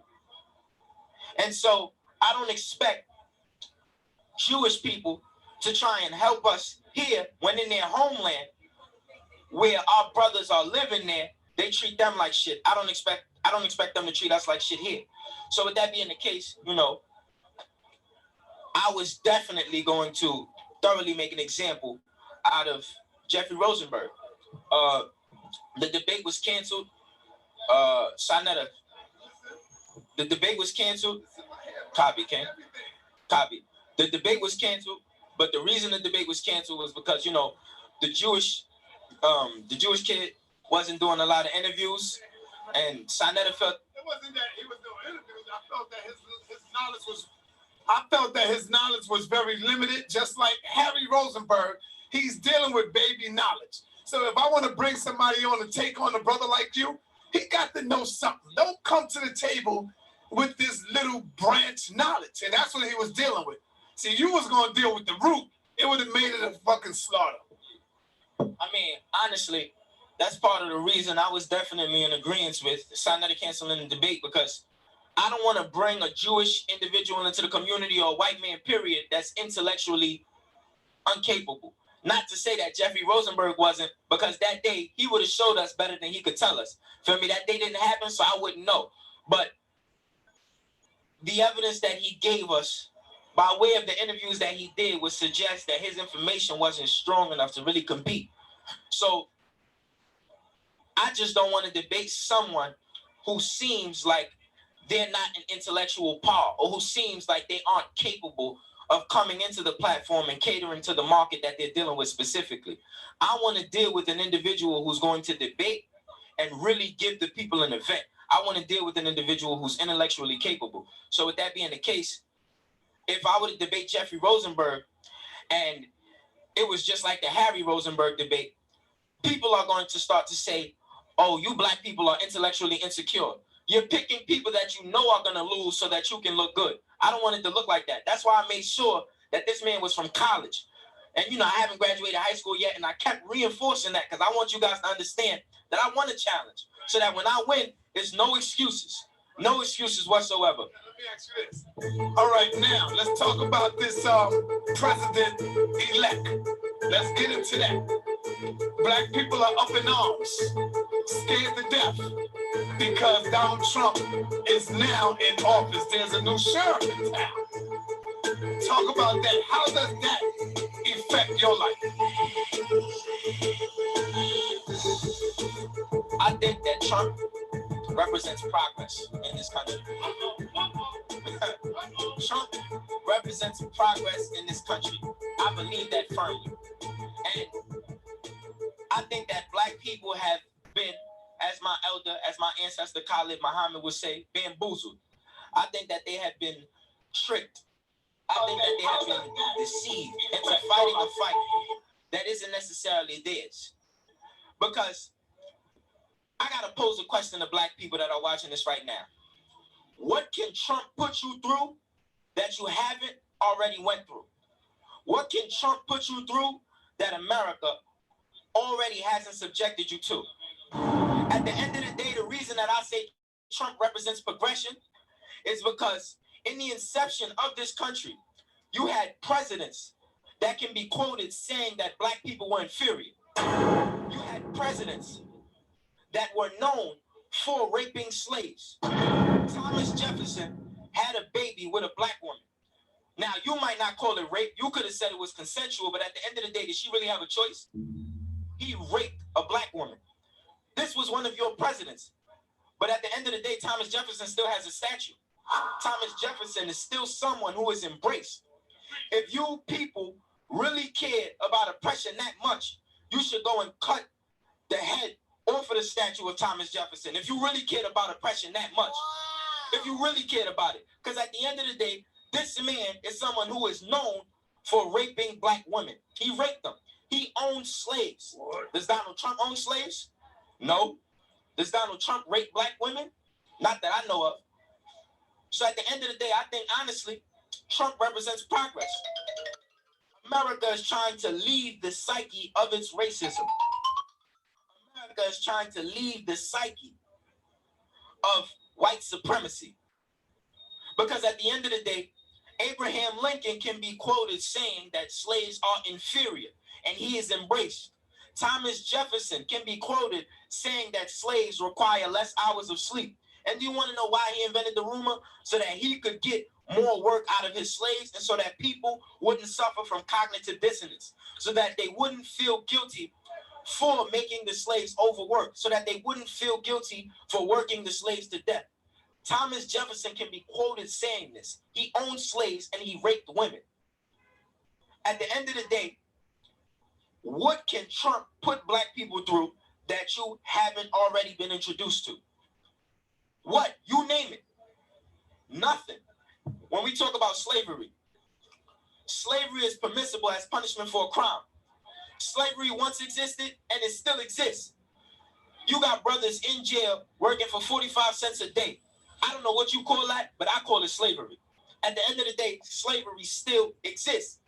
When we talk about segregation, we are suffering from de facto segregation. It was on the news that New York schools are the most segregated, more segregated than they were in the 80s.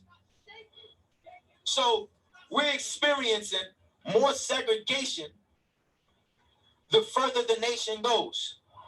The more removed we are from Jim Crow, the more removed we are from the oppressive times, the more segregation we're experiencing. So Jim Crow, our separation, our segregation exists still, but in de facto sense, meaning that it isn't legally stipulated that we have to be separated. However, it's a reality.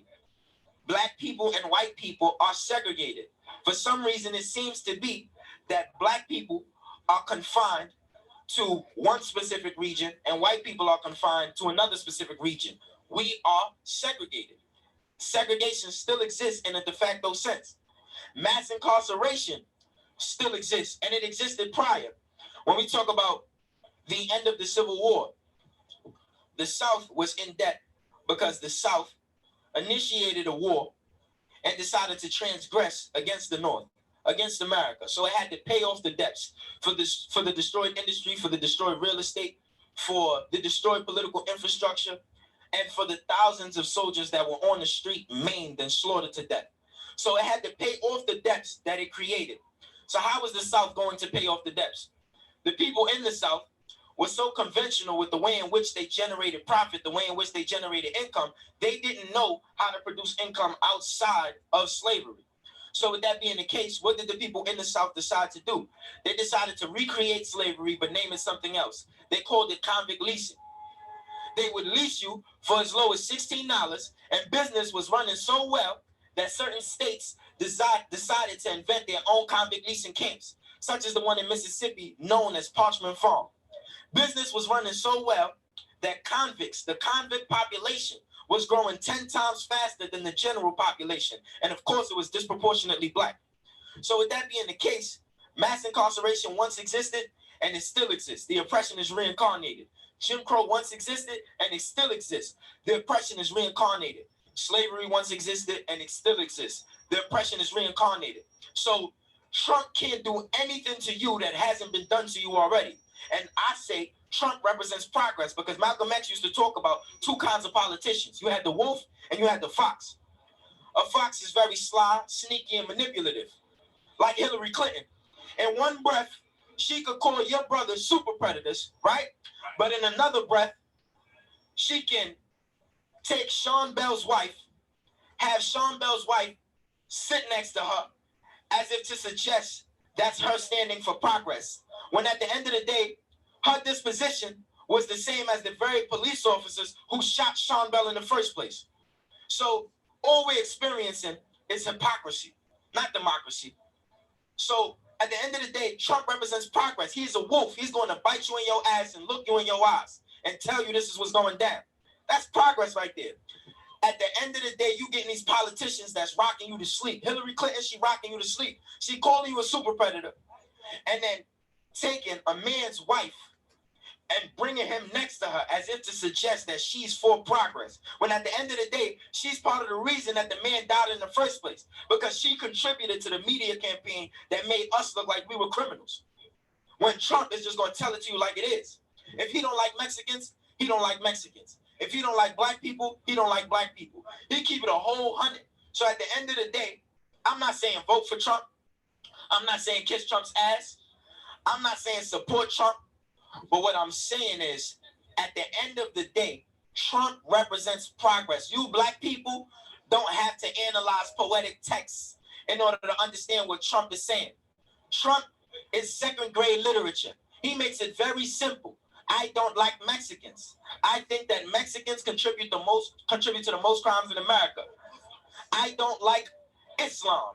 I don't like ISIS. He makes it very clear. This is second grade literature. So black people, the fact that you despise Trump for keeping it real with you shows how scared you are. Shows how scared you are of the reality of our oppression. You got a man that's telling you what it is, and you scared to hear the truth from the mouth of the oppressor. He's telling you that at the end of the day, he's here to oppress you. But you want to be rocked to sleep and oppressed without knowing it, without someone really telling you that you're being oppressed. You want to be rocked to sleep. Don't do that. All right, so come on. So you saying that we would, like Malcolm said, we want to suffer peacefully? You take that Novocaine and you suffer peacefully? But let me ask this, brother. Do you agree with the young brother is saying, man, as far as dealing with the whole presidential debate thing? A lot of what the brother was saying is infactual, but I don't know if that's progression. That's not progression. What that is the slave owner just telling you what it is. We like that brother. He's too young to understand. My mother would have been 96 when they came, and they migrated from the South. When they came from the South, when the Caucasian man said, "Nigga, I don't like you, get off my land," that was straight up. He told you in your face. So you knew to stay away from him. What Hillary did is what the Northerners did, was the subtlety that they practice here. They said, "Oh, nigga, we like you. We don't call you nigga." But when Trump said, "She sit at my breakfast table." So I know the conversation. We break bread together. What's closer than breaking bread with somebody? When I break bread with you, we speaking our truth. So he's saying, she call you nigga too. But the thing is, the black man of America got to wake up. We scared of revolution. I'm 55 years old. We scared of revolution and evolution. We are afraid of it. Why? Because we sleep. Look what happened. Malcolm said the only way to change the conditions, first you got to change the conditions of yourself. The reason they killed Malcolm, because he...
You get different races, something new.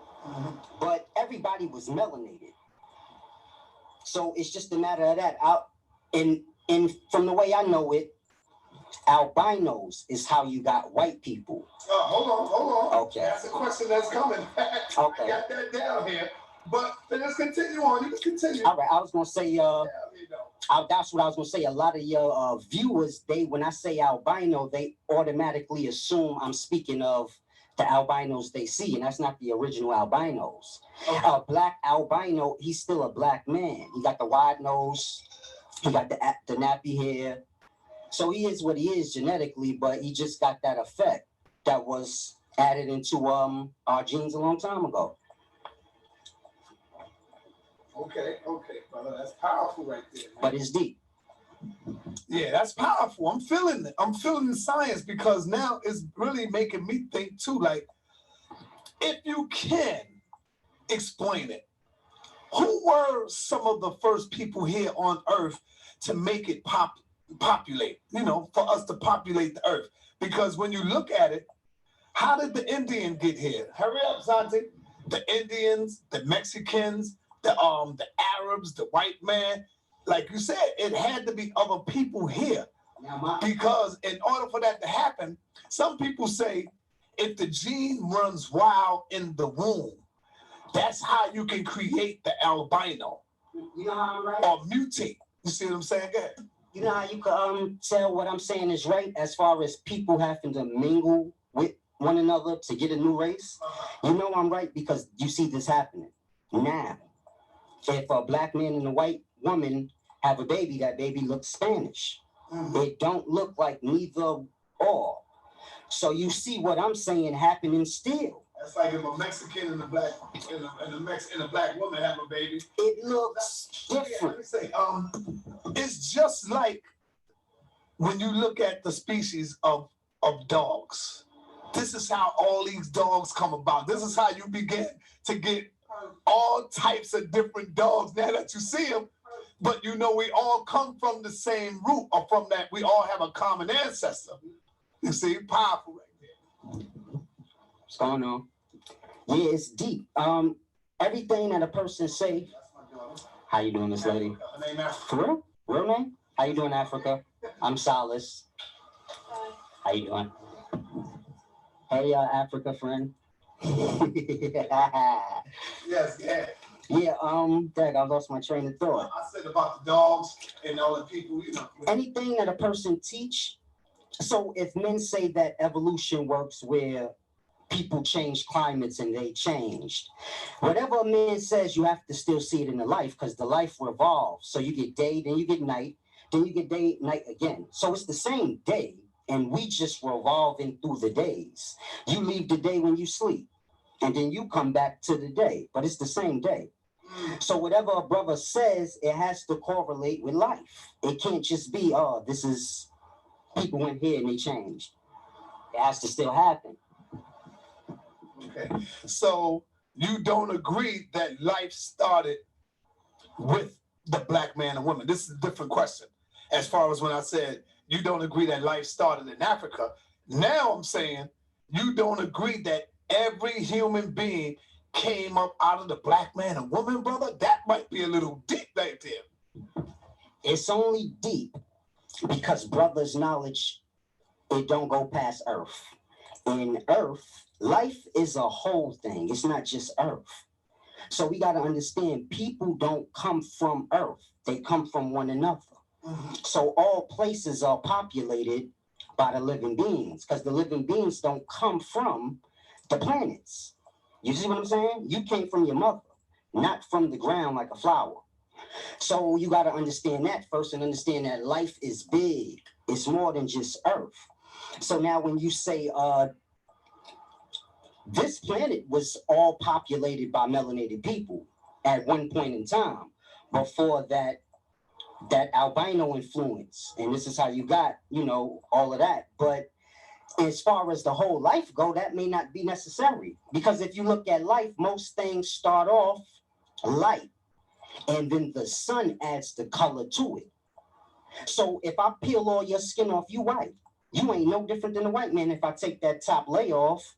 If you ever rode a bike or scratched yourself, we all look like that. So even your palms is a Caucasian. Why? And it's a deep thing. It's questions brothers don't want to deal with, but the bottom of your feet is Caucasian. The palm of your hand is Caucasian. If I rip the skin off the top, that top layer where you don't bleed, but it just be like, it's white, like it's like a white person. So it's like the sun. I don't want to say the melanin, because white people got melanin too. That's how they got black hair, black eyes. If you punch them in the face, they eye turn black. Melanin. People don't think about this. They think, oh, that's blood. Blood don't turn black through the skin. Like, it's deep. Okay. All right, brother. Everyone has theories of the white man. Nobody has broke down an albino. Can you break down the albino men and women? Okay, with the with the white people, you got white people from albinos intermingling with the people of this planet. So when albinos intermingle with melanated people, albinos don't have melanin. Their whole structure is different than ours. Not structure, the whole structure, but they're pretty much Rh negative. And most of the melanated people of this planet are Rh positive. This is the monkey gene. And the reason we got that gene is because we won with the planet. And they come from somewhere else. So you're saying we got the monkey gene as well? Rh positive means that you have the rhesus monkey gene. Rh negative means you don't. It's like AIDS. If you positive, you got it. If negative, you don't. And when people speak up the albino, they say the albinos are Rh negative. They don't realize that means they don't have that Rh gene. But when they mix and mingle with the melanated people, this is how you got white people with black hair, red hair, like different color eyes. This is how you got my complexion, just from the different mixing and mingling, not just one time.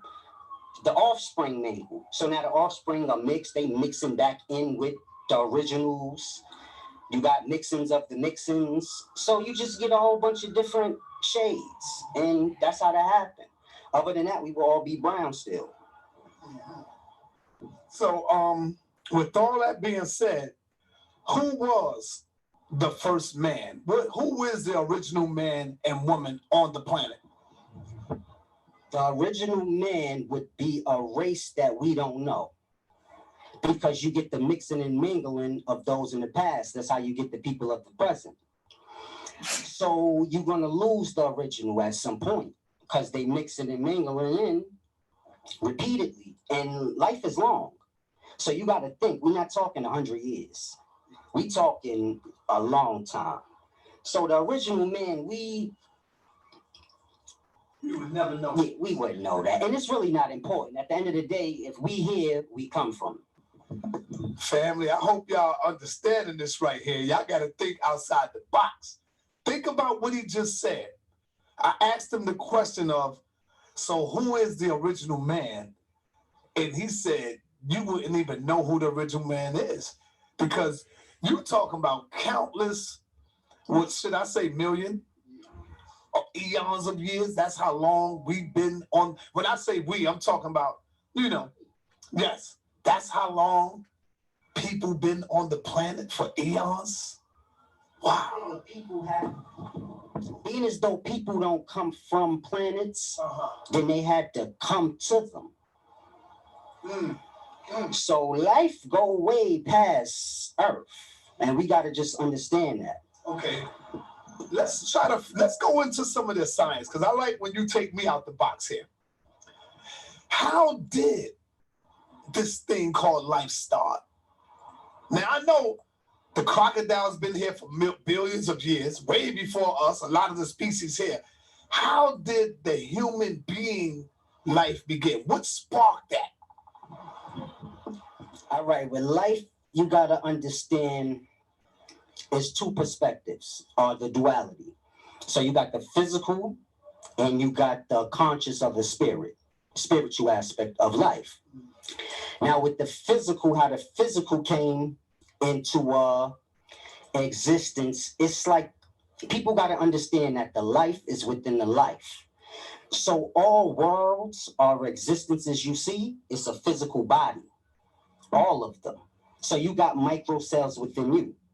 And this is where I get lost where people say it's pseudo, because they teach you this in 6th grade. But you got micro cell life within you. This is living beings, all different kinds. So every person or body you see is like its own universe, and it harbors the micro life within it, billions of it. So it doesn't matter if it's an ant's body, a lion's body, every body you see is a world. And the micro life within them is the life that's within them. So it's the same up above. We live within the solar. We the micro cells within that body. And that body lives in its level of life amongst other beings its size. But people can't truly grasp that. It's a deep thing to grasp. But you got billions of living beings within you. And this is how the life is. So you was a sperm cell. You came out your father. In comedic science, this would be Gab. You came out your father and you went into nut, or the womb, and got yourself a body, an egg cell. And we know the sperm cell was conscious because it went to the egg. The egg didn't do nothing. It was just there, like a clone. And the sperm cell went to the egg, fought its way in. It's just like in chem when it break down the 12 gates of the duat. The duat is just the womb. So they seen death as the beginning of life. that time before you was born, that's the duat. And you repeat that. So my point is, how did life start? Life started with a body. So if all the solar systems are within the galaxies, so you got billions of solar systems within a galaxy, one. And then you got a bunch of galaxies, same thing. All of this is within the universe. So you got a bunch of galaxies within the universe, bunch of solar systems within galaxies. You got a bunch of stars or solar systems within the galaxies. You got a bunch of organisms within the solar system. So that's how the life works in like levels. And you born out as like the sperm cell into each. So you went from a micro cell living within your mother and your father, and you came out of that world into the world that they in to see the world you was in. It's a cold-blooded thing, but you know it's truth. You literally came out your mom's. That was your world. And before that, you was in your father. So you just going from world to world to the bigger life. It's like a box within a box. You come out the first box, now you in the space that box was in. You come out that box, now you in the space that box was in. You come out that box, you in the room that box was in. And it's just like, it's a trap. It's a deep thing. But all life started with one body. Yeah, that's what I'm talking about. As far as like it was it an egg? It had to be an egg, because when you look at it now, all living creatures come out of this egg. They break the egg. Coming out of the womb, you break that egg. What sparked the egg? Now, we say the sperm. The sperm coming from where? That's what science. That's what I'm talking about. That's what science. No, hold up. There's nobody here. The sperm coming from where? That's what scientists can't figure out. Scientists got the physical aspect, which is the egg cell. If you go to a lower level of life, the egg cell is nothing more than a proton neutron. And what makes the proton neutron is the up and down quarks. Now, when you get to the electron, they have no clue where it comes from. But the electron, it basically becomes the sperm cell as it goes up into the different levels of life. But where the electron comes from, I can't explain it because we don't have the words for it. We're not there yet. So it's like with a lot of ancient Kemetic texts and things of the past that brothers are trying to understand. You have to be there you have to be there technologically to understand. If somebody's explaining a car, you gotta know a car. But I'm gonna give it a shot for you. I'm gonna try to put it into the words that we know. So you figure basically the first body, where did that spirit come from that penetrated the egg? You got to understand that the spirit is the conscious. So conscious separates from itself. So this is how you get the whole Lucifer story, but this is where that comes from. Conscious separating from itself. So when you ejaculate, that's your conscious. And that little sperm cell is just a little piece of your conscious. It's going to get its body, it's going to experience things, and through that experience, the conscious will expand. Because inside the sperm is intelligence. There you go. Genius. There you go. Electricity. It's a charge. There you go. You can only see it because the semen's on it. And people don't grasp that. They think the semen is the sperm cell. Right. The sperm cells is in the semen, and you can only see them because they covered in. They protected. By the semen. That's their food, basically, their little world until they get that body. So it's a deep thing, but that is like the conscious separates itself. And that's how it happens. So when you get the story of Lucifer being thrown into the void, and then you get the Bible breaking down in the beginning, it was dark and void. It's explaining the physical and how we got there. Basically, the Bible is telling you before the physical life, you had an allness. It was no physical. You got to sacrifice yourself in your morality and all of that to come to the physical. Because when you come to the physical, you got to eat. You see what I'm saying? And when you eat and live in life. But if you're not that life, then you're like, I don't care. That's not my problem. Now you just made me think of something else that you said. Once you become the physical being, now you eat to live. And every living being becomes evil. Break that down for me, bro. Everybody and every creature, animal you see is evil. because they eat living life. So we all got our time. So in order for us to live, you still a next. Kill something. Forget kill. Forget kill. Because ain't no killing. But you stealing their life to add on to yours. Because you will lose it. If you don't eat, you gonna die. So it's a deep thing. It's all like the Lucifer story. Lucifer was condemned to hell or death. And if you look around you, our whole existence is death. So we think we got life. We think we live in life and then we die. But we are living beings. So you as a spirit or a person is a living being. Forget the body, just as a person, you're a living being. Living in death. This is why everything around you died. This is why the moment you're born, you gotta eat. Because that's your reminder, you dead. If you don't steal some life, then you gotta face your fate, which is you dead. And it don't stop, because when we wear clothes, this is the life. So men don't stop at nothing to sustain themselves. So it almost goes to show you when they say Lucifer was cast away because of pride, and this is us. It's common sense. If you tell a person, yo, you can't eat because that's living life, and you just got to accept your fate, they say, man, you stupid. If I don't eat, I'm going to die. Because they don't want to accept it. That, but if it was them being eaten, they'll be like, nah, we got to stop this. It's crazy. So it's deep. Our morality is lost. You believe that the albino, going back to the albino, you believe that I'm going to ask you, do you believe that the albino is the original white man and where the white man comes from? Yeah, the albino is the original white man, and the white man is not really a white man. But just like we not black. You see my point? But we just call black. Right. So that represents something. You see what I'm saying? So you got melanated people. Their source must be blackness. You get what I'm saying?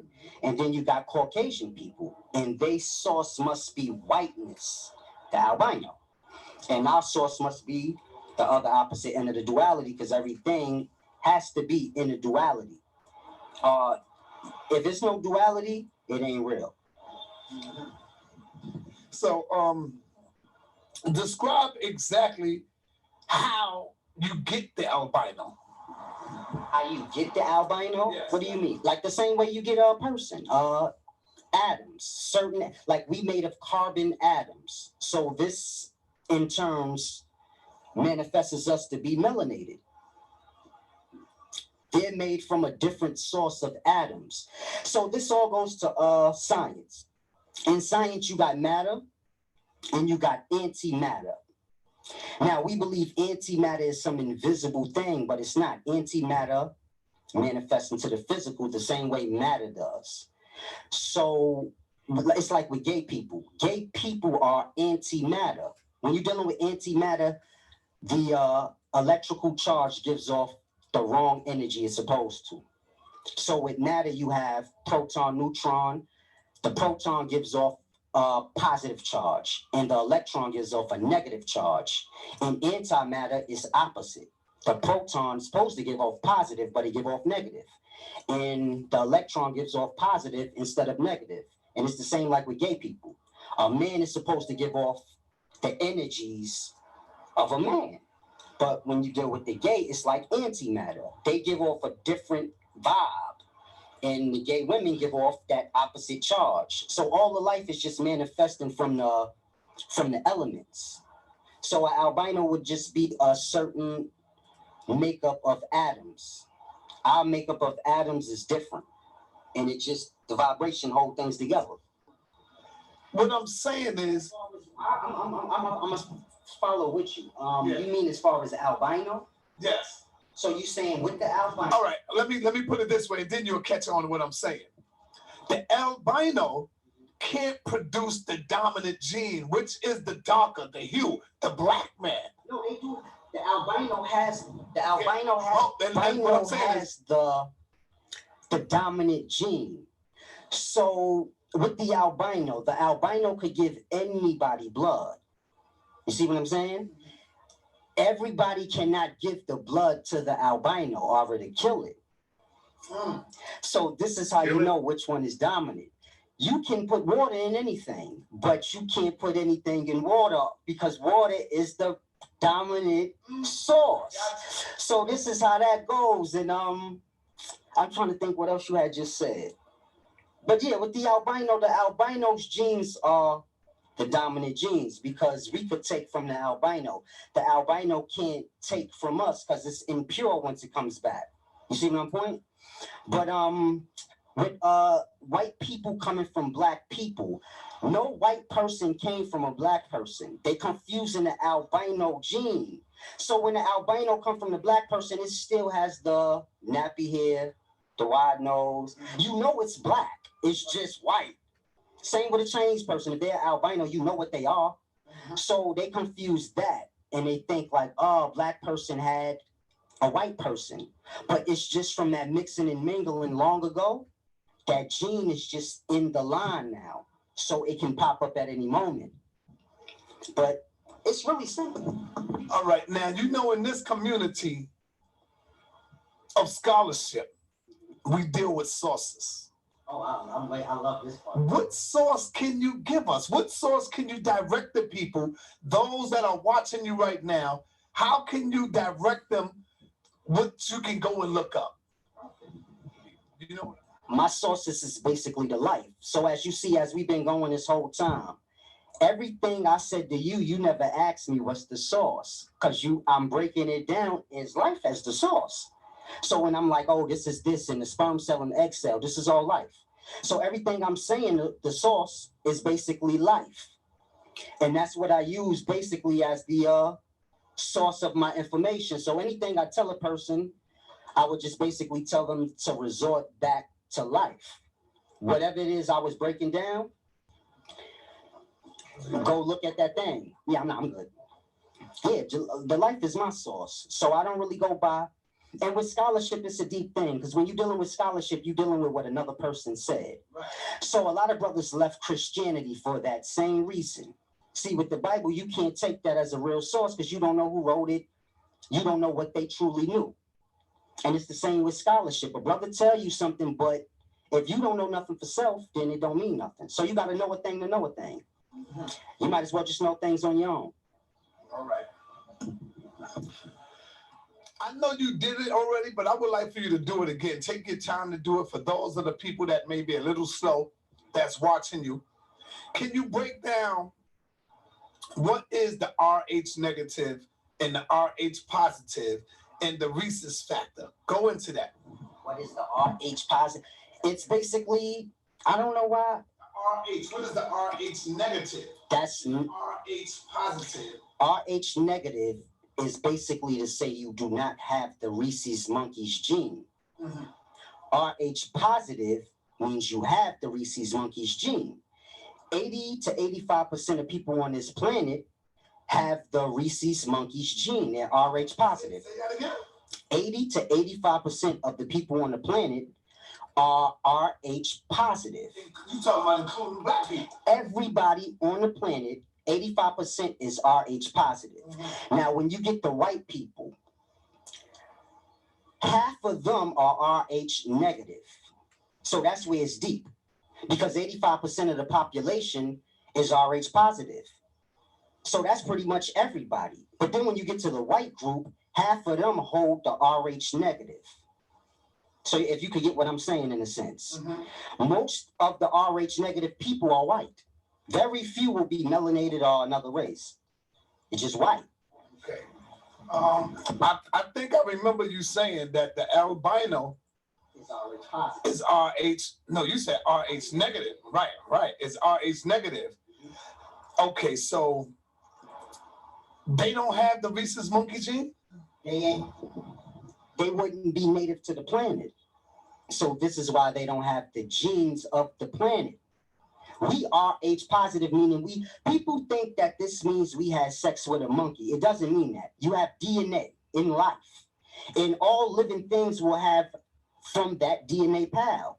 So we got genes that match all animals, because all animals is on the planet. So we just share a gene with the monkey, because the monkey's in the life with us. You know what I'm saying? Okay. So do you believe in evolution in the common ancestors?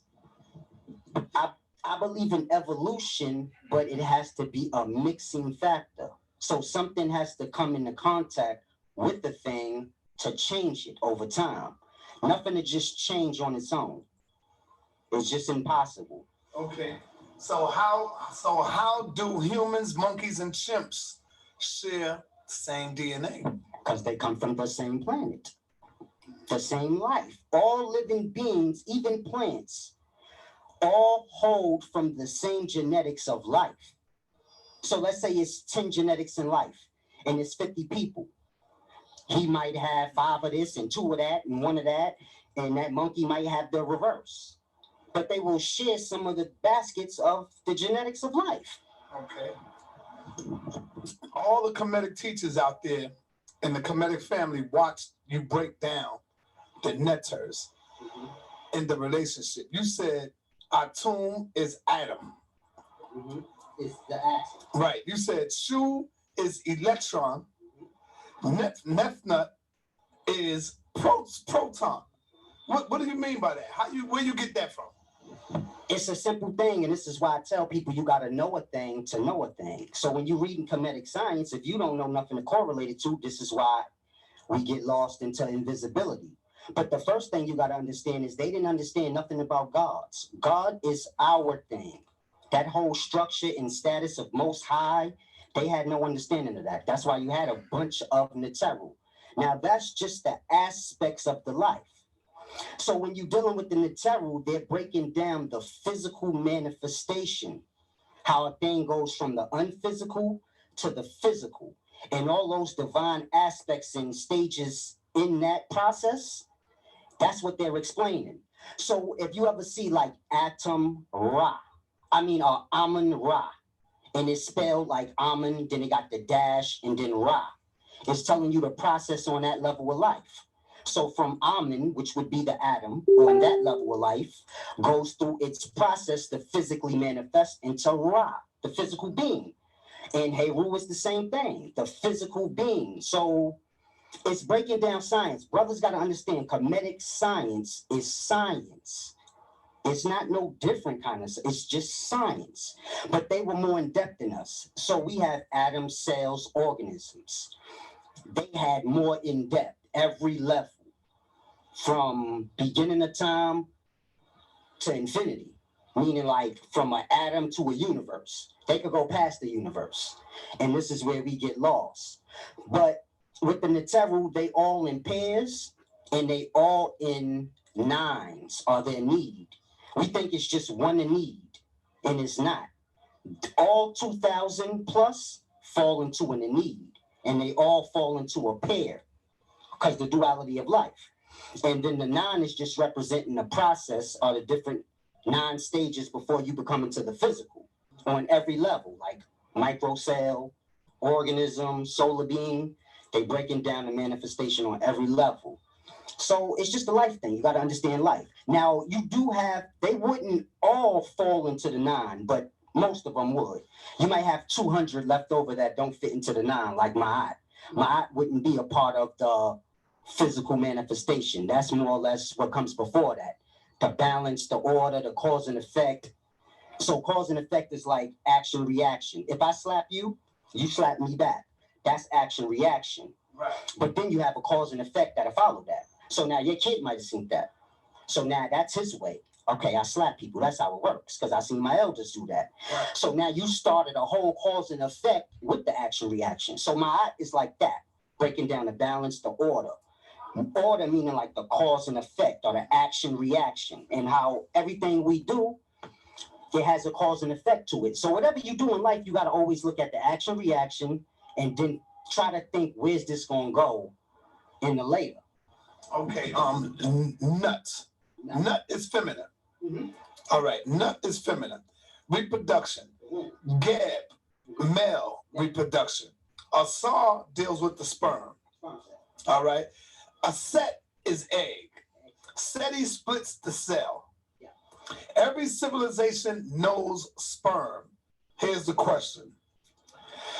How do you know that this is true? do the ancient Egyptians say this? This is everywhere. Or are there drawings, correlations to this right here? Yeah, if you look at the like if you look at the crown you got right there, that's the sperm cell. That's that serpent. It's the sperm cell. It's a deep thing people gotta grasp. Right there. Look right there. Perfect. Point to it. This the body, the physical body, and they put the sperm cell. You see what it looks like. They wasn't talking about a snake. It's deeper than that. Everybody know what snakes is, but they put this there to let you know what's in the crown of all beings, the spirit, the sperm cell. So they was into the spirituality. You can't forget who you are as an individual, as a person. The body is the body. When you dreaming, there's no body, but you still exist. It's real. Until you wake up, then you like, oh shit, my body wasn't. So you know you're a person, an individual, and we gotta look at the artwork instead of looking at what other people said. So when you're dealing with the hieroglyphs, they had more than just letters and words, but they had the pictures for it too, so that you could understand. So this is what they talking about when you got the ba, and the ka. They talking about the body and the spirit. The ka is the body. And if you look at any ancient Egyptian carving, the ba is always, the ka, the ba, which is the spirit, it's always a bird flying away with the ankh. And the ka is always a coffin or a body laying. And you see the bird flying away. It's letting you know the duality. The ka is the body, the ba is the spirit. And I forgot the other one because it's three, the ka, the ba, and something else. But that's the mind. So everything we got is from that, mind, body, spirit. That's what the ka, ba, and I know one of your brothers as scholars, they know the third one. I read the Book of the Dead. It's a deep, I'm glad I brought that up. When you're dealing with the Book of the Dead, it has a passage, I forgot because I don't own these books. I go to the library. I'm poor, so I don't have them to look through it 50,000 times to remember names. I read them to get the understanding, and I return them joints back. I ain't gonna lie, some of them I steal.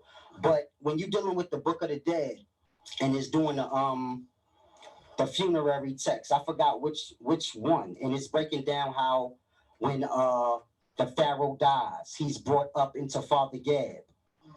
They talking about that sperm cells. You brought back when your cells in your body die, they become back one with your sperm cell or your spirit.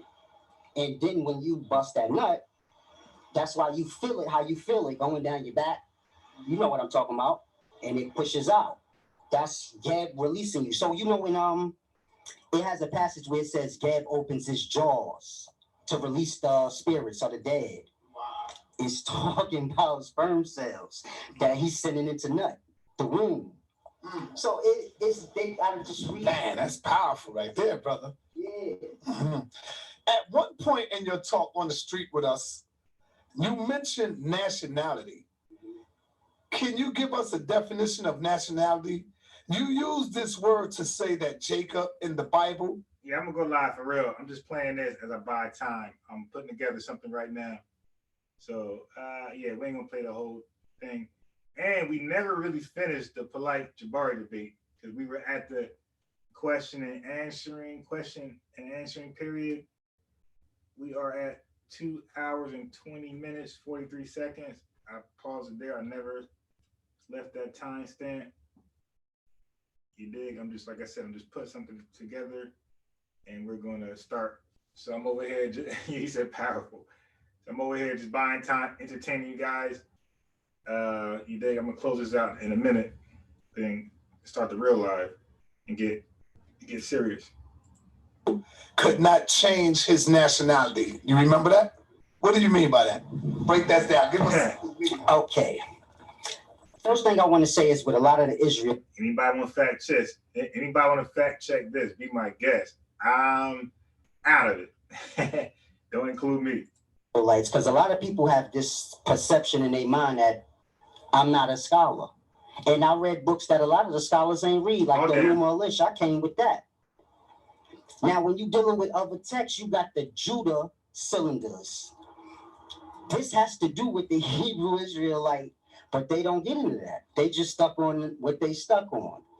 But when you're dealing with Jacob and you read the Bible, it specifically lets you know that Jacob's name is Jacob.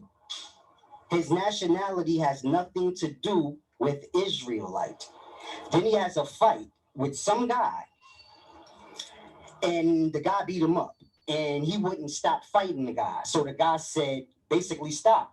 And he was like, you got to bless me. Then I'll stop. The guy named him Israel. He said it was God that named him that. This is all in the Bible. He went back and he named his children after the name that he wasn't born with. So it's truly a common sense thing.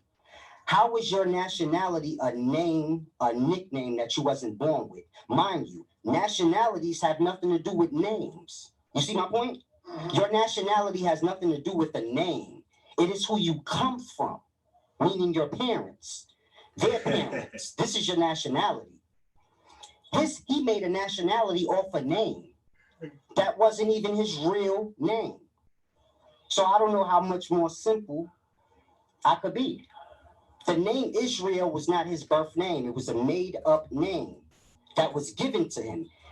Their only argument would be that God gave him that name, but that's not good enough. You would have to show me God, and they can't.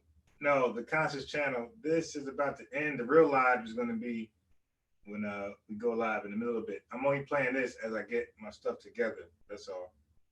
I got mad tabs compiled, and I'm just sorting it out correctly. God ain't write the book. Right. So it's just a story. When you're dealing with the Hebrew Israelites, it's basically a story telling you how a Hebrew, meaning immigrants, one of them in the many decided to name themselves. Abraham basically left his father's land. When you go to Genesis chapter 12, 13, and it goes into like Sodom and Gomorrah, somebody approached one of the guys that was down in Sodom and Gomorrah approached Abraham to tell him that they had Lot, his nephew.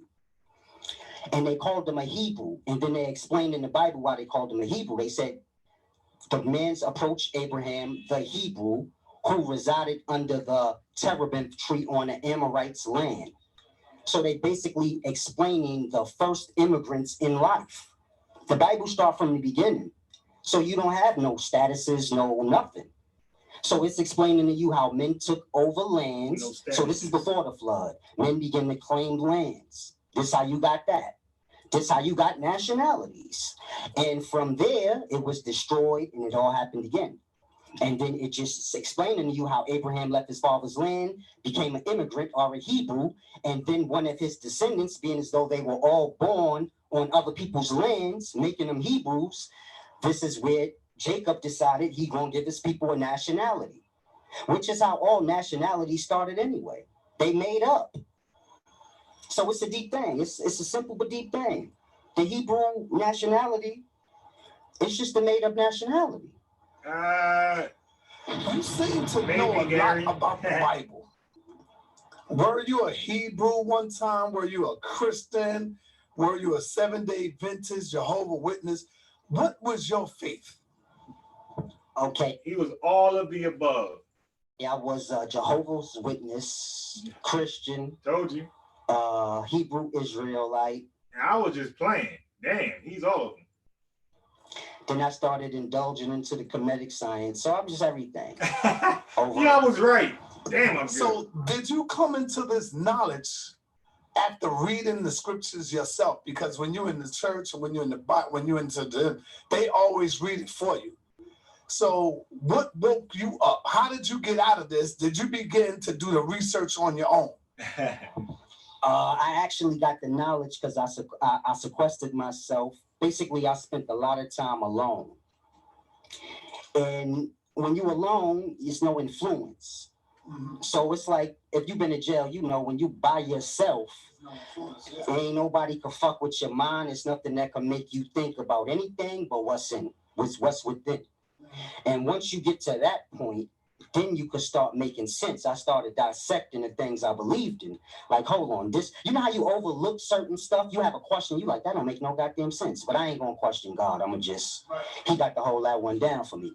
I started going past that. I said, I ain't gonna keep doing that. Because what if I die and all this shit bullshit? And it's something that I'm truly supposed to know. Yeah, he was everything. So I'm like, this ain't good enough. And I just started dissecting the things I believed in, like the questions I had. I will ponder on the questions. And then, you know, you got to just accept that you're stupid and you don't know nothing but what the next person told you and what you read. Just I went through that process. So I got this thing I teach called conscious baptism, and you got to cleanse your conscience of all the influence that has been put on it. So I went through that process, and then, but you don't lose anything that was told of you. You just don't use it to influence what you see. So then I started learning from the life directly, like seeing how if I plant a seed, the seed will grow into an apple tree, let's say. Now the apples on the tree are living beings. They fall from the tree, they rot, the seed goes into the ground, that apple becomes its own tree. So it's showing you how the life go from a seed to the, but basically it shows you how the life becomes what it come out of. The tree came out the ground. The tree will become the ground. Because if you chop the tree down, what's the ground is the root. Okay. Underneath that surface, all those roots is what makes the ground. So for me, observing life, this is how I learn. And then I go back to those texts, it makes sense. So you got to know a thing for yourself first, so that anything you seeing, it makes sense. You just could be lost in the sauce. I was watching a video that you did before, and you wanted to challenge Captain Tazoriak. What qualifies you to challenge? And I brought it to him. I called Captain. I said, yo, you got a brother. Matter of fact, I sent him the video because I wanted to try to set something up. So Captain Tazoriak seen it, and he said, man, son, this dude is a lunatic, man. So let me ask you, do you think the Hebrews really know the Bible? And what are they getting wrong? What is they missing? Why do you want to challenge them instead of trying to maybe teach them? Because you already know they're going to say you don't know the Bible, you know? Well, the title of the video was Captain Tazoriak Challenge, but when you press play, I said I wanted to have a discussion with him. Okay. So it wasn't a challenge. And I also told Herman Smalls that that's his religion, his faith. He raised his kids by that. So it's all on him if he want to do it. Now, obviously, they don't know the Bible that good, or he would have stepped up, because they attack people in the streets all day. Right. So we all men. The brother's scared, and it's okay, because that's his faith, his belief, but we all know bullshit talk. If you out on the streets and what you do is bring your faith to people, what you scared to have a discussion for? The people on the streets, they say they lunatics. Brother walk by with a white girl, they go in on him. You crazy, brother, whoa, whoa, whoa. The Kemetic followers, y'all crazy to them. Real talk. So what's his point? I'm a lunatic? Okay, everybody you deal with is a lunatic. So screw me then. But he ain't gonna do that because he's scared. And I don't want him to. Let him stay scared. If you was to have a sit with him, what would be some of the points you would pull out in the Bible to try to correct him on? I would just sit down with him with the whole Bible, any Bible he want to choose. And I'm gonna school him through it. Verse by verse. Simple. We ain't gonna make up stuff and play the dumb games. Go straight to his book and break it down. It's undebatable. Give us an example. Give us an example of what they say, because I know you watched them. So give us an example of what they say, and you sitting there like, man, he don't know what he's talking about. Like, what the hell is he talking about? The only thing with the Hebrews is their perspective of the book. They think that there's a real God that live in the sky, and when they die, the God gonna come and bring them to heaven. And I just want them to know when they die, ain't nobody gonna come save them. They're gonna have to deal with self, just like in life. Whatever you do in life, you could blame whoever you want, but you still got to deal with whatever happened. You got to deal with self. So if a nigga gassed you up and say, yo, loan me your rent money, man, I'm gonna make that shit triple. You loan it to him, you lose it, You got to deal with yourself. You could blame him all day and be like, man, that motherfucker lied to me, but you still got to deal with that. So brothers just got to understand it's deep, man. When you die, it's just going to be darkness. Why? Because brothers don't have no light, because they've been spending this whole existence following. So this is when you hear people say, oh, man, I died and I seen the light at the end of the tunnel. So they're going to follow the light because they in darkness because they don't know nothing. They follow that light and then you become a slave all over again. The same way they're slaving now. You follow the next man's light. So it's a deep thing. So you don't believe in God. You don't believe in the devil. You don't believe in none of that. What is this thing? Is it like fairy tales to you? You don't believe in God? What happened? God and the devil is the aspects that's within all beings because you got the duality. So God is of the spirit. This is why in the Bible it says the spirit of God hovered over the void. It didn't say God was in the void. It said the spirit of God hovered over the void. The devil at the same time. This is why in the Bible you notice God be getting challenged by the devil. That's your subconscious. So you got God and devil within you. And that's that subconscious when it be kicking in and you like, man, I'm not even supposed to do this, but got to get this money. I'm gonna do it. I'm gonna take that risk. That's your God and devil. They going at it. So you saying it ain't no physical God outside of yourself up in the space. The God you're looking for in terms of what we communicating is inside of you. God and devil is within everybody. And that's the aspects of yourself. The spirit, the sperm cell coming into contact with the egg, all that manifests out. So the sperm cell has its desires and its morality, which is not physical. And the body, which is the egg cell, it has its desires and morality, which is the feed, because the body got to be sustained. So when you're living in this life, you're losing your morality because you got to keep up with the body or it'll die and then you'll know, like, I'm dead. So it's a deep thing, but it's when you're dealing with God and devil, you're just dealing with self. And if you have any type of common sense, you know that there can't be no most high or something like that over the life. Because if that's the case, then why was the devil cast away? Now, this is for Christians because they believe in this. So you can't say, oh, my God is the most high and that's all the qualities the devil had. So they got to grasp, they just worshiping the devil. The Bible is just breaking down how the devil just takes over everybody. The physical desires. Okay, I was watching a video by my brother Minister Inky.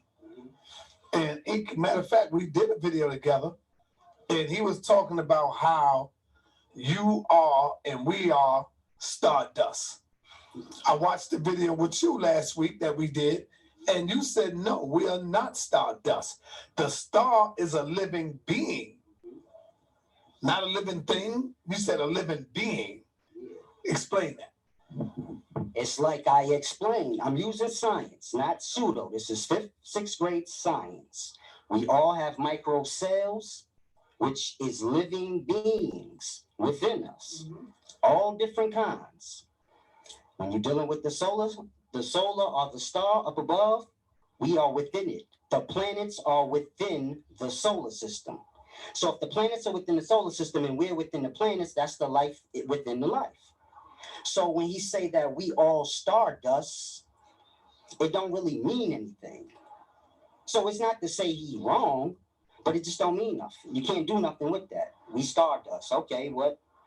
Like what? But really, it's just the life is within the life. So we come from the star, or we're within the star, the same way the micro cells are within us. And when you bust that nut or whatever, that's just you bringing the micro life forth into our existence. So it's a simple thing. Keep talking. Yeah, it's a simple thing. People just got to understand. The main thing people got to understand, man, is we've been subjected to death. Die, you have to make a choice how you gonna die. And this is something that's not taught in today's life. People die with all that guilt, hurt, pain. They die with that. And all them emotions is with the spirit. It don't stay with the body. The spirit, the being take all that with it. And people just living in darkness and they dying in darkness. And before you die, you got to make a choice. You got to basically die a certain way. You can't just die in the same state that you lived. Sister Nandy, you ever been to a school? 3rd grade, 4th grade, 5th grade, 6th grade, 7th grade? Yeah, repetition is the best way to learn, Sister Nandy. Okay? When you teach your children, do you say it one time and that's it? Or are you forced to say it over and over and over again? The things that you said on Sinetta TV was said before. You dig? So learning is repetitious, all right? It's ongoing. So what he's saying right now, I don't know what he's saying. I never heard this before, by the way, what he's saying. But yes, some things need to be readdressed because you have the opposition keep reinforcing their conspiracy theories. And that seemed to trend much longer and seemed to be more effective than the actual truth. So yes, we got to come behind that and try our best to clean it up. We got our friends and families posting these links around. It's cute when it's online. You know, I don't care if it's online. It's cute to have these fun conversations. But when these conversations touch home to your friends and family, yes, we take it more serious. And now we fight harder to rid this stuff because they are being influenced by people like him, okay? And other movements. So yes, we got to say it over and over. And I guarantee you, the things that we said over and over and over on this channel, you guys still don't know it. You know, you still don't know it. I'm going to go live. I'm sending a link. And we talked about viruses, vaccines. We talked about 5G. I guarantee we ask questions. What is this? What is that? Some people still don't know. This is why we say it over and over. Okay, this is why historians talk about history over and over and over. Because if it's not in your interest, you're not going to retain but so much. And when it's said again, you retain more, you retain more, you retain more. So yes, some things are just ongoing. But there's other things on YouTube to watch. You can't die with a full belly of food. That's life. You die in a murderer. This is why the Bible would say, a man that's full won't be welcomed in heaven. With a full belly, he won't be accepted in heaven. That's life. You got dead life in your stomach that you ate to sustain yourself. So it just shows your morality. It's all for self. We live right now. Oh, we live on Sinetta Studios. Yeah. So now I want to ask you this question real quick. Before we go deeper into it, a lot of people is bringing up the stories, the flat Earth thing. They bringing this up. I know you've probably been catching up to Brother Sanchez and a few other people. Oh, you were supposed to debate Sanchez? And when I clicked on it, it said the user blocked. Oh, man. Why? He blocked me. He said, wait 1 minute. Never came back. Okay. Maybe I can set that up because you keep hitting me up. I want to deal with any clowns. All right. So Sanchez is coming out now, and it looks like he got a nice little following going on. Yeah, for you. Do you have his number? For some reason. No, I don't. Check it out. Bust this whole shit up right now about the flat Earth, man. Let me see what you got, man. I'm going to destroy it. But I did see the video with Brother Larry and Jabari. I mean, they did a good job. I don't see why anybody would be confused. That's why I said Jabari, he got that. I don't really need to say nothing. But I'll say this. When you're dealing with flat Earth is like conscious. So when we all start out as babies, we don't have no depth of thought. We don't have no volume. It's just flat conscious. And it's like the flat Earth people, they got like the flat brain. So they see life as flat. But you have to ask yourself. Hey, Sister Nandy, post your link. Post your link with Sinetta. We'll listen to you for a little bit, okay? Post your link. We'll give you 15 minutes. And let's see if you're saying anything different. Matter of fact. The Earth has depth and it has volume. How do you get that if it's flat? How do you get depth? People are buried 6 feet below. And we have subway systems that go deeper than that. How is that flat? A box has a flat surface, but the box ain't flat. It's not a flat thing. It's just a flat surface. Mind you, if you look at Earth and you walk around, Earth is unleveled. So it's like no aspect of what he's saying makes any sense. The surface of Earth is not flat because we have hills and valleys, we have oceans. If you remove all the water out of the oceans, the seas, and the rivers, you got the seabed, which is the floor. So if there was no rivers here, you'd see how unleveled the Earth was. Also, oh, is Sister Natty talking about white supremacy? We already heard this before, right? We heard this before since the beginning of white supremacy. Okay, let's see if she's bringing anything new.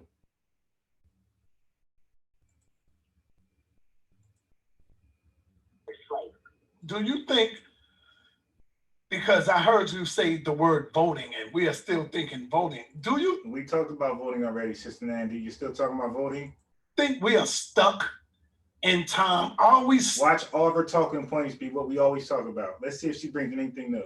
Stuck in slavery? Have our minds gone beyond that to produce greater fruit? Because we say things like voting is not going to help us. True, if we keep thinking like that. But if we think in... Because if that's the case, we would have been took over, because you know why? They already know who we are. This is why Gay Edgar Hoover came up with... We heard Gay Edgar Hoover's talking points before. Try again. You was one of the people that invaded our land and took shit from us. We heard about land invasions and things like that from white folks. Let's go. Had a lot of people that was just lazy. We've always had our own, from Rosewood to, we talked about us having our own Rosewood, Black Wall Street. You heard that already, Sister Nanny. What else? Yes, Bobby Shields created all of the programs, but that was to let the government infiltrate the self-determination of the damn black. Elijah Muhammad spoke about do for self. Okay, so that's over. No revolution without bloodshed. There's no... Malcolm X said that already, Sister Nandy. What else? Before they were hit. The reason all of this stuff happened is because they refused to contract themselves the same way what happened with Malachi V. York, for these folks to be coming in. We talked about black folks needing their own, Sister Nandy. Okay. What does it mean to you when we say black power? When you say black power? We talked about black power before. Our thoughts on that, Sister Nandy. What did you bring new? All right, my brother Lord Abbott. You got another question for him before we go move on? No, that's it. Thank you for calling in, bro. Clearly shows that y'all believe in one teaching, which is Masonic teaching, Arabic shit.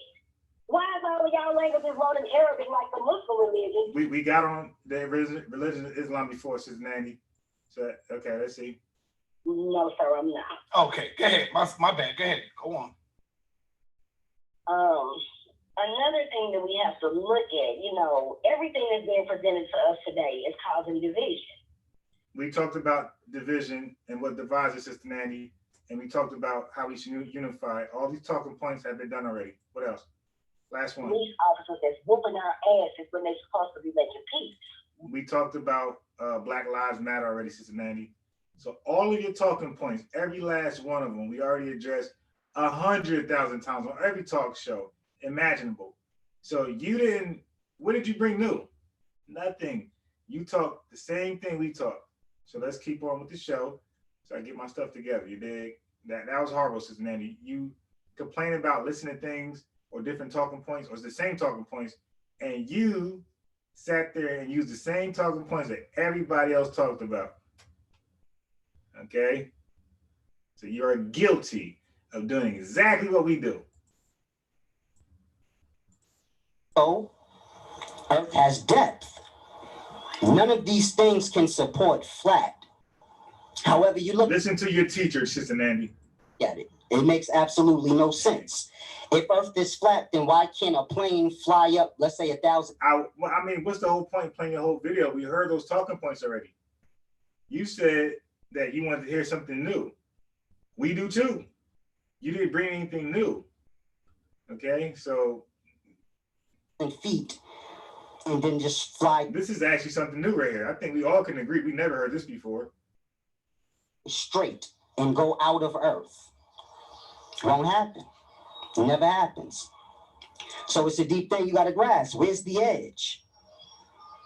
Where's the whole flat earth thing makes no sense. Even when you look at the sun, life revolves. You get night, then you get day. So we know revolutions and revolving is a rounding out thing. How do you get that in flat? When the sun goes up and it goes around, if the earth is flat, you would see the sun always. It would be daytime everywhere at the same time, even beneath it, because it's flat. So you're going to see it. It's like if you underneath the ocean and the sun is out, you could still see the sun. So this is my point. If it was flat, how do you get daytime being different in different places? It's dark in California, it's daytime in New York. That will only happen if it was circular. Okay. Well, I believe they're talking a quarter is circular and it's flat. So they're talking about spherical, my brother. Their argument is that the Earth is not spherical. They admit that it's circular, but they say it's flat like a quarter, like a pancake, or like a pancake, a pizza. So right there, you messed up right there. So you don't want to debate one of them because they're going to say you disagree with us. So if I'm over here and you over there and the sun is up there, well, then it's going to be dark where I'm at until the sun come where I'm at. But if Earth is flat and the sun is above, like that light, it's perfect. The light right here, it make everything in this room shine. Okay, so I forgot this one right here. This was funny. Young Marcus questions Gano Grillz. Oh my God. Well, Christianity is evil. That's a dualistic question. And the dichotomy is that the precept of what Christianity is about, the formation of thought, Christ consciousness, Christos, that's all good, right?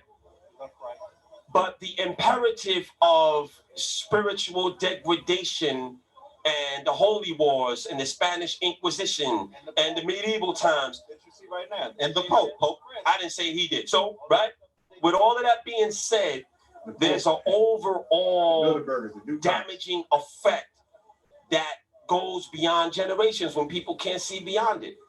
And the symbols of that are things that people pray to every day. So the source that you have in you that will give you the power to illuminate two cities, which is the etheric part of you, if you learn how to get in contact with it, it has enough electricity in it that it can empower a lot electrically. You give that, not you, but people that pray to a certain icon. I'm not going to say what it is, but hopefully you can see where I'm coming from. You're giving away your own divine resource to something that is not giving it back to you. So your next question might be like, well, what about all the people in church that are praying, that are saying, and they get their prayers answered? It's not them that's doing it. It's not that, no, it's not, excuse me. It's not it's their own intrinsic power that's doing it from a deeper level. Yeah, that was basically going to be my question, because I personally feel like divinity limits religion limits your perception of your divinity. So because of the fact that they shape what God is supposed to be, omnipresent, omnipotent, and omniscientific, you feel like God must be able to do everything, and you feel like he must be able to create everything in an instant. And there must be a most high, or there can be a most high, but I personally feel like I'm a God, just like everyone in this circle is a God. It's all about perception. But I think at the end of the day, it's all science. It's just science that's not understood.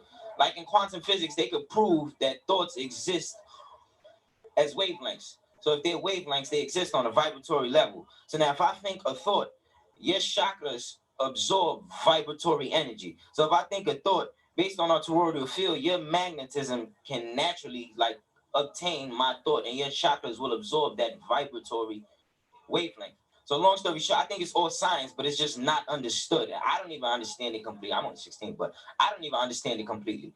So when you say, people pray to Jesus and some of their prayers get answered and Jesus wasn't answering it, I personally don't think the other God was answering it. I think everyone answers their own prayers.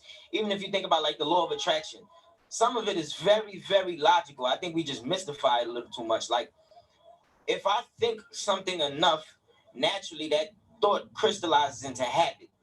Once it becomes habit, it can gradually become action. That action inevitably becomes habit. And once that action becomes a habit, it's solidified into my character. My character defines my destiny. So some of it is just, I think it's just logic, but we mystify it a little too much. Let me get in. And I hear what you're saying. I was in London last year.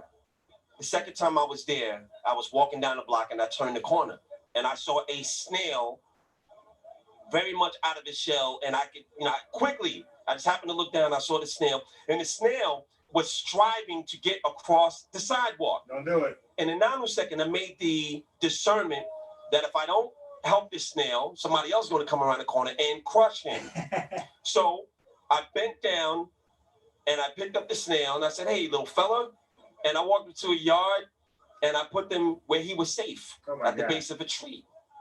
I came out 2 days later and the snail was still there. So my point is, they don't move. That's why.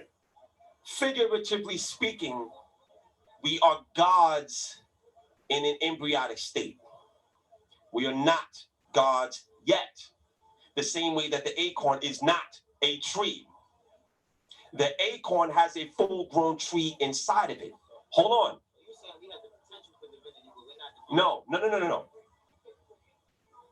The potential is 97% dormant within you. Science will tell you that, right? They don't know why the genes are there. They don't know why these codes are there. They don't know what to do with it. Science can't even accurately measure ether. So you have solid, liquid, gas, ether, 1, 2, 3, and 4. The spaceships that are up here, we can't see because they're in ether 3 and 4. Damn. And it's a fact. I've been on them. Oh, so shit. There are things that are going on all around you that you can't see. Wait, what? So if you're asking me to prove the validity of gods in an embryonic, or why these codes are there, they don't know what to, in terms of why these codes are there, they don't know what to do with it. Or galactic coordinate says if you do this or if you take this amount, 3 and 4. And it's a fact, I've been on them. 3 and 4. And it's a fact, I've been on them. Hold on. No. Did he say he was on a spaceship? The potential is 97% dormant within you. Science will tell you that, right? They don't know why the genes are there. They don't know why these codes are there. They don't know what to do with it. Science can't even accurately measure ether. So you have solid, liquid, gas, ether, 1, 2, 3, and 4. The spaceships that are up here, we can't see because they're in ether 3 and 4. Hey, Gary, relax. I was not angry at Sister Nandy. I spoke very calmly. I just pointed out that there's no new information. Anything we talk about is going to be the same talking points that was already stated or said before. Okay, I didn't raise my voice. I just pointed out, and I show her video as showing proof, Gary, that even her talking points was already talked about. So, because she made a statement saying, are we going to listen to the same thing or talk about the same things? I'm like, well, Sister Nandy, you're guilty of that as well. And I pulled up her video. And I show all her talking points with something we spoke about before, and we do it now. That's all. Wasn't angry. Relax, dude. It's an educational channel. And it's a fact, I've been on them. So there are things that are going on all around you that you can't see. So if you're asking me to prove the validity of who these beings are, what they're able to do, I would give you a ritual or a galactic coordinate that says if you do. And the watcher, you're right. Yeah, they be saying, calm down, or you're angry. Like they say that to get you there. You did. No, I'm very calm and relaxed. I'm about to get some yogurt and make some soup, some lentil soup. You dig? And then we are going live. This, so if you take this amalgamation, that'll be the proof right there. The same way I really can't prove what electricity is, but it doesn't mean it's not there. The oxygen is not seeable, but it is here. So in terms of being a god, we could call ourselves that, but we haven't grown into the fullness of it, or else we would not be 97% dormant. There are things that we have to do in order. Yeah, he was total convinced and sure of himself when he said he'd been on a spaceship. Like there was no doubt in his mind that he had not been on one. That's the scary part. To expand the fullness, and that takes lifetimes for us. And if somebody hasn't even mastered their own life, like where they live, how they're going to gain money and all of these things. How could you possibly, the economic status of who you are, you cannot really claim sovereignty, and I'm talking about cosmic sovereignty over your own life. You have to control everything about yourself. Let me talk about Paul Robeson. You ever heard of Paul Robeson? Check him out. Paul Robeson was somebody in the 1800s who was a lawyer, an actor, an accomplished Shakespearean actor. Hold on, I'm making a point. Also, he played football, basketball. He was an opera singer. He spoke 26 languages. He did all of these things at a time when white folks had their feet on our necks. But those same white folks was like, we love you, Paul Robeson. Why is that? So when you study somebody like Paul Robeson, and you said something earlier that I'm explicifying now, have I broken the paradigm of the effects of slavery? Yes, I have. Even back then, Jack Johnson was somebody else that walked with carte blanche, was beating white folks up at a time where if you look at a white woman, you can get hung up from a tree. How was it possible that somebody like Jack Johnson had the autonomy and the carte blanche to be able to do something like that? Karma has a lot to do with that blessing that he had to be able to pummel and beat up on white folks at a time where we couldn't do anything. You're saying he ascended to his divinity? No. Ascending to your divinity means that, hold on. Okay, hold on. Let me answer one question at a time. Ascending to your divinity means that you no longer have the use for a physical uniform called the body, and you've outgrown the use for it. That actually is the literal version and definition behind ascending to your divinity. I teach people how to do that. Anybody that's in human form, you're still in school. You can't disappear like this. There's a video that I have on galacticus.com on YouTube. At the end of the video, the name of the video, and I challenge all of you to watch it. The video is called What My Mother Lakshmi Told Me. I put a picture of Lakshmi on there, and the video is 1019. Now, you know when you put videos up, it's hard to control what the timestamp is going to be. And I'll share this with you. My birthday is at 1019. So who gives birth to you is your mother. So I said, wait a minute. I didn't even know that to the end of the video. The video has a picture of Lakshmi, and I put my mother Lakshmi. Who gives birth to you? Your mother. Then at the end of the video, I disappear. I had nothing to do with that. I didn't even see that till I uploaded and I looked at the video and I said, oh, snap, I disappeared. Did you see that video? Had nothing to do with it. So my point is, the goddess Lakshmi, who is my divine mother, and I have the great privilege of knowing that in this lifetime, wanted to show me that, yes, I am your mother, and you are already an ascended being. That's why I disappear at the end of the video. There's another, no, I'm not saying that. Not an ascended master. Am I an ascended being? I've already ascended in another lifetime, yes, and I came back to teach other people how to do it. That's right. That's right. So let me ask you a question. So you say you've ascended, right? So if you've ascended and you came back to teach us, that means you know about your past reincarnation, or you don't? I know about a few of them, the ones that are most important. I've chosen not to know the lesser importance, the same way that I. Okay, yeah, I will. Okay. Right, I know about a few of them, but I've chosen not to know because we all have a hard drive, and I don't want my hard drive cluttered with the superfluous, extraneous, mundane lifetimes. I only need to know the highlights, but yes, I do know those. So, let me ask you a question. What would you do? What would you do to elevate the black man spiritually? That's a great question. I'm so happy that you asked. Pass these around, please.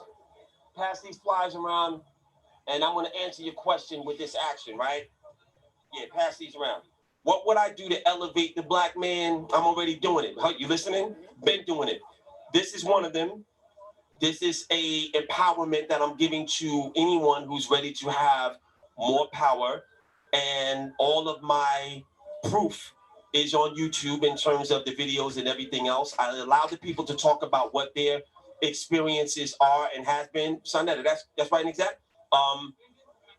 And also, yeah, it's not big enough, but on the next one, Sonetta, you gotta do something at the National Black Theater, because, okay, then we can have business. Yes, then And also, this is another thing that I'm doing. This is the main thing, brother. The altar workshop is probably one of my biggest gifts to any area of their life, because I don't want to debate about silly things, but I would rather give you the keys, the codes, the tools, the ritual. And he could tell you, because he's been to my workshops before, he's been to my presentations, as can Boom Bap over there. They could all tell you. So the answer to your question, but the answer to what it is that I have to offer is in the doing.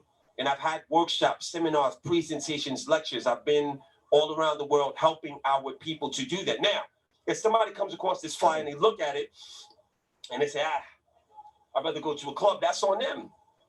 But I'm putting it out here. I'm in Harlem now, and I'm building with all of you. I put the flyers out there. I put the free videos out there. I have the website. What else can I do? Right? I looked at the flyer, and the fee was $100 at the door. That's right. That's per person, right? That's right. You expect black people to buy that? Yes, I do. That place will be jam-packed. Now, hold on. I can tell you. Damn, it would be jam-packed, $100 a ticket to hear this craziness. Oh my God, who in this chat will pay that much will pay anything to listen to that information this brother is spewing? Now, mind you, he's doing something that we're not doing, right? We are saying the same thing over and over and over. But guys like him, they say new things. They say new things. So the people who say new things, they are the people who are the most misinformed and are going to misinform you, miseducate you.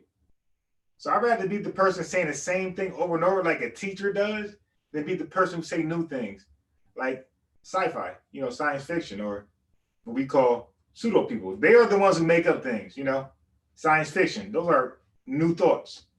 Science, same old thoughts. Dealing with the spirit of lack. Spirit of lack, when someone cannot entertain paying $100 to get something that's going to change their life. You must come out of that, because white people charge $1,500 for far less than what it is that I'm giving. You got to come out of that spirit of lack, brother, because spirit of lack is like when you can't entertain paying your people for a service that they're providing you. You're too young to be ensnared in that spirit of lack, brother. And poverty consciousness is something that afflicts our people because we're cheap. We always wonder, I don't have no money. We got to come up out of that. That's ridiculous. Go ahead. Hold on. Poverty consciousness, man. That's one thing we definitely got to get out of that. When you look at these so-called Jews and they universities, do you know how much it costs just to buy one of their books? How much it costs for them to teach a class? If you was to come out here on Saturdays, listen to me for a minute.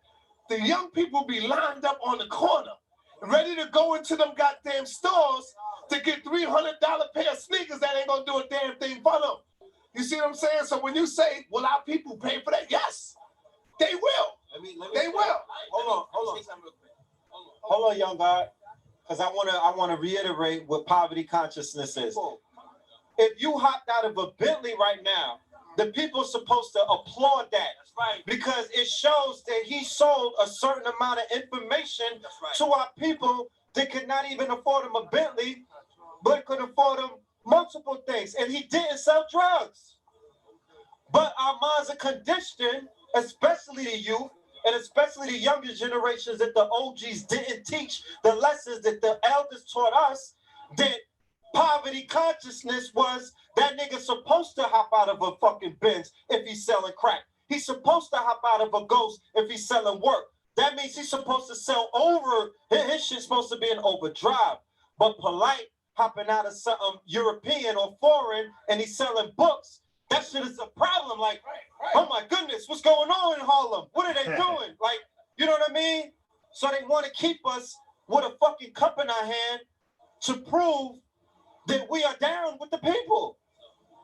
That's poverty consciousness. That's poverty consciousness. Poverty consciousness is supposed to be, yo, I want to pay you $1 because of information that I receive from you. Who respects anything that they get for free? That's why some of these videos don't do the results that they're supposed to do, because we pitching pearls, we dropping $1 million information, but niggas is getting it for free. So they didn't pay $100 for this information. But when you sit in front of them crackers, a bucking up, you got to give them a rack.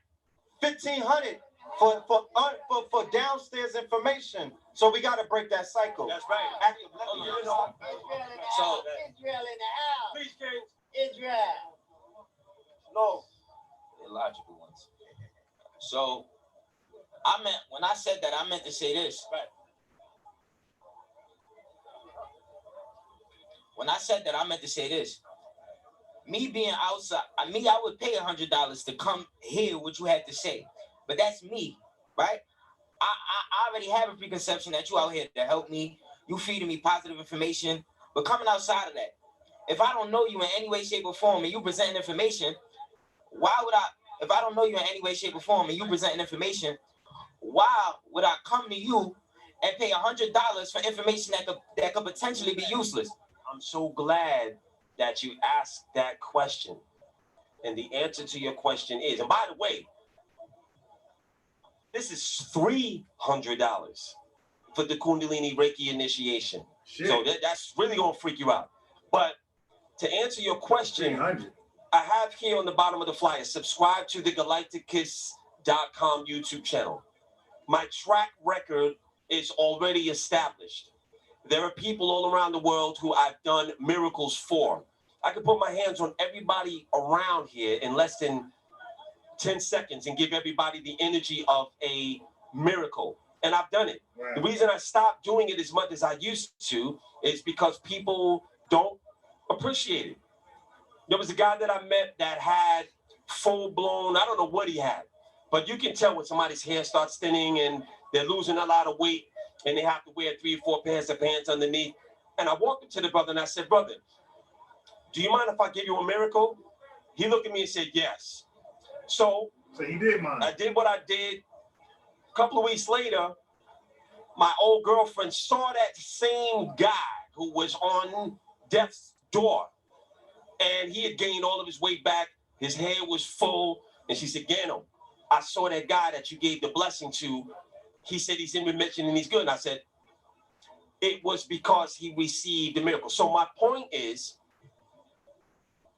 if you go to YouTube or if you go to my website, my credential is there. You pose a very good question because why should you pay me $100 to come to an altar workshop? Hold on, Byron, I got you. Let me answer the question. Why should you? Well, that's a good, because your priorities are messed up. I'm going to tell you, right.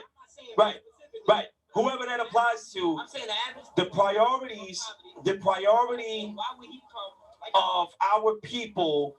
If we're going to spend $100, $200, $300 on a pair of sneakers, but we would look at something like this and say, that costs $300. I can't afford that. But you can still afford those sneakers that is not giving you a modicum, a fraction of what it is that I'm offering you.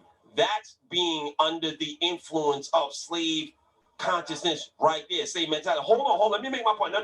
Hold on. Right?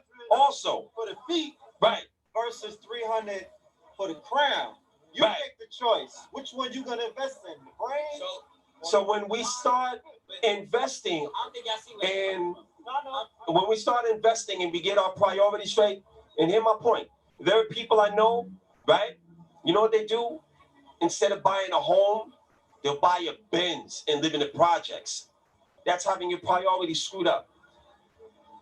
There's a natural order to what it is that we should be doing with the power of our finances. And it's something that I also teach people. So if someone has $200, right, and they would rather buy a pair of sneakers, or they would rather buy a fitted or something like, instead of taking that same money and supporting not only their local business, but coming to something like this where they can get the answers of how to get more of that, then that also is a mindset that needs to be addressed. Do you understand what I'm saying? Yeah. Okay. I just feel like this. Who are you really preaching to when the black people that have $100 to come to your door are coming? You preaching to the choir, because the people that actually want to come. Yo, everybody move back this way. That's why it's getting crowded.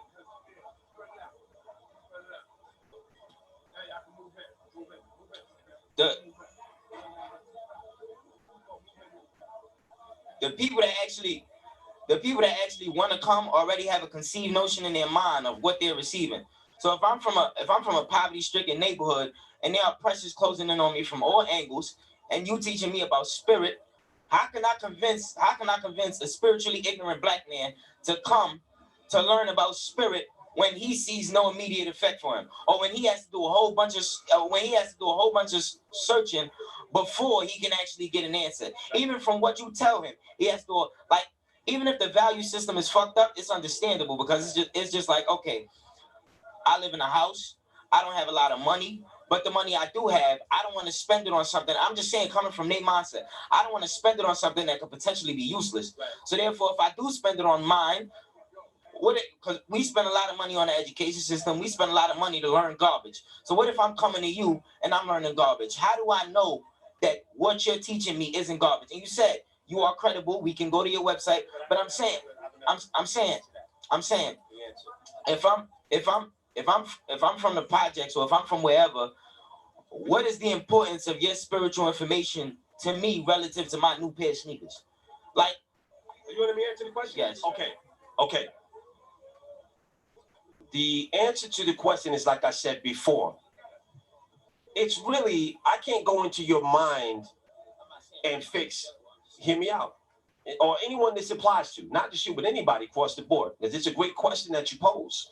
But what I'm saying is, if someone prioritizes a pair of sneakers in juxtaposition to something that is going to give them a lot more so that they can get the sneakers and everything else, I'm going to answer that question. You got to listen, brother. Not finished yet. The reason that I have the website that I have with the faces on it, with the testimonials from everyone who has experienced, that has come to my workshops and lectures and everything else, they talking for themselves. Not only that, but the videos that I have over 100 videos on there. The reason that I put on the flyer, subscribe to the Galacticus film channel, because it's part of you doing due diligence. So if somebody says, yeah, come to my workshop for $100 or $300, the first thing you should do is say, who are you? And that's what you're doing. I like that. Why should I come? Why should I pay you $100? Excellent. That's the beginning of intellect. It's the beginning of wisdom. But I'm answering the question. So the next part is, take that flyer home, right? You have a computer, right? And I don't mean from your phone. Do it from a desktop. Go to galacticus.com, go to the testimonials page, and read the testimonies and see what it does to your spirit. All right, then, testimonials. Go to the YouTube channel, galacticus.com, GALIGHT, and look at any of the videos. See how you feel after you see one. What will happen is, the energy of your soul will say, wow, okay, that's the truth. I can't argue with that. I want to know more. Because we all have an internal barometer. Tell when somebody's deceiving us or lying to us, or we should be able to, right? When we look at somebody, we can say, I don't like that person. It's because you're feeling and looking at the energy of who that person really is. Also, when you're drawn to someone, the same thing is also true. So to answer your question, go to the website, check out my credulous and my credentials, because it's all there. And see, and if you don't rock with it, that's fine. That's cool, because it might not resonate with you. But for most of people that do hear me speak, or that have benefited from what it is that I have taught them, they have had results that draw money to them, that give them purpose of their life, that they're able to connect with their divine parents, they're able to connect with their ancestors. They have all of the, as you say, good luck, good fortune, serendipity, and all of the other things that come with what it is that I provide with the workshops. And that is the answer to your question. So I want to ask you another question. Can psychology or mind state cause you to neglect spiritual information? Psychology can, colloquial psychology, Freudian psychology, to answer your question, right? Do you want me to answer the question? Of course I do. Okay. So collegiate psychology, book psychology, can severely impair your spirituality, because the two are two completely different schools of thought. So academia, but so you saying you can't learn spirituality from books, or? Oh, man, I'm sorry, I didn't understand that. So you saying you can't learn spirituality from books? No, I'm not saying that. There's a lot of books that are written on spirituality, but you said psychology. Psychology is predominantly taught in academia, in college, in school, Board of Education. What I'm saying is, when you are regimented into certain psychology that comes with the Board of Education. It is an indoctrination into a way of thinking, not freely, which is something that you have to learn and get out of and liberate yourself, and they're not giving you that in school. So when people come out of college, they don't often entertain their spirituality because they become very linear. 1, 2, 3, 4, and I have to get a job over here, and they become automatrons, and that happens a lot. When someone has the freedom to be a spiritual person, they operate on a different frequency, and they operate on a different path, and they have a lot more freedom. No, not really. Because you're saying the education process. There's a benefit. You're saying the education process caused you to limit what you entertain, right? No. But you said they wouldn't entertain it. The answer to your question was what could possibly happen if you asked me if psychology or mind state affects your ability to be spiritual. So I answered that question already. Do you have another question about that? Or I basically said that. Okay, cool. I basically. Yeah, that's fine. We'll keep it going. Does anybody else have a question? No, because I want to get you. Yeah, cool. I basically said that. Yeah. I just said that to say like he said, go on his website. I believe everything he's saying. I feel like he really out here to help, but I'm just playing the devil's advocate. Like he said, go on his website and check out what's on his website and see how it affects my spirit. The reason I asked if psychology or mind state can affect you, like can affect how you receive spirituality or cause spiritual neglect, is because if I'm already Christian, my mind is already psychologically colonized. So now, if you present information that originates from Kemet or any African origin, psychologically or mentally, I'm conditioned already. I'm already indoctrinated in the European system. So now, if you present African information to me, based on my psychological mind state, I may neglect the spiritual information you possess because I already possess some Christian spirituality. That's the reason I asked you that. So I'm saying, I say that to say this. When I asked you about the young kid from Brownsville or the young kid from anywhere, when he says, why should I go to your workshop instead of pay for my sneakers? And you say, you know, what I'm giving you, I'm paraphrasing what you said, but what I'm giving you is worth a lot more than those sneakers. I'm giving you those sneakers in abundance. With the spirituality I'm feeding you. Now, understanding communities that are in poverty, 9 times out of 10, if your community is in poverty, there's probably 9 churches in your neighborhood. All those churches deal with Christianity. So therefore, how open would those kids be to receive that spiritual African information that you're presenting when their mind is already psychologically colonized? All right, good question. I want y'all to give it up for our young brother, Marcus. 16 years old. You don't hear teenagers, 16 years old. You don't hear teenagers asking questions like this. So one more time, man, give it up for this young brother, 16 years old. He brought some strong questions, and my brother just got to be wise enough to answer the questions. That's it. You know what I'm saying? Let's give it up for our brother Gano. I want you to answer his last question, brother. And then we want to go to our sister. She want to ask you a question. Oh, no, I got it. Okay. So it's a great question. The answer to the question is Christianity is not what I'm teaching. Religion is not what I'm teaching. Spirituality is above and beyond the inculcation of Christianity. So what I challenge people to do, the reason that I put together my website and the YouTube channel, because I realized that the younger brothers from Brownsville are always on, and they could easily go and they could say, let me see what this brother Gano Grillz talking about. Spirituality, rituals, $100, $300. When they look at it, they see something, they're like, oh. Now, 90% of the people that look at my videos usually have the same response, which is, I've never heard that before. I never thought about it like that before. You sparked my brain cell. I want to know more. I consult people all the time. People pay me $150 an hour for a consultation.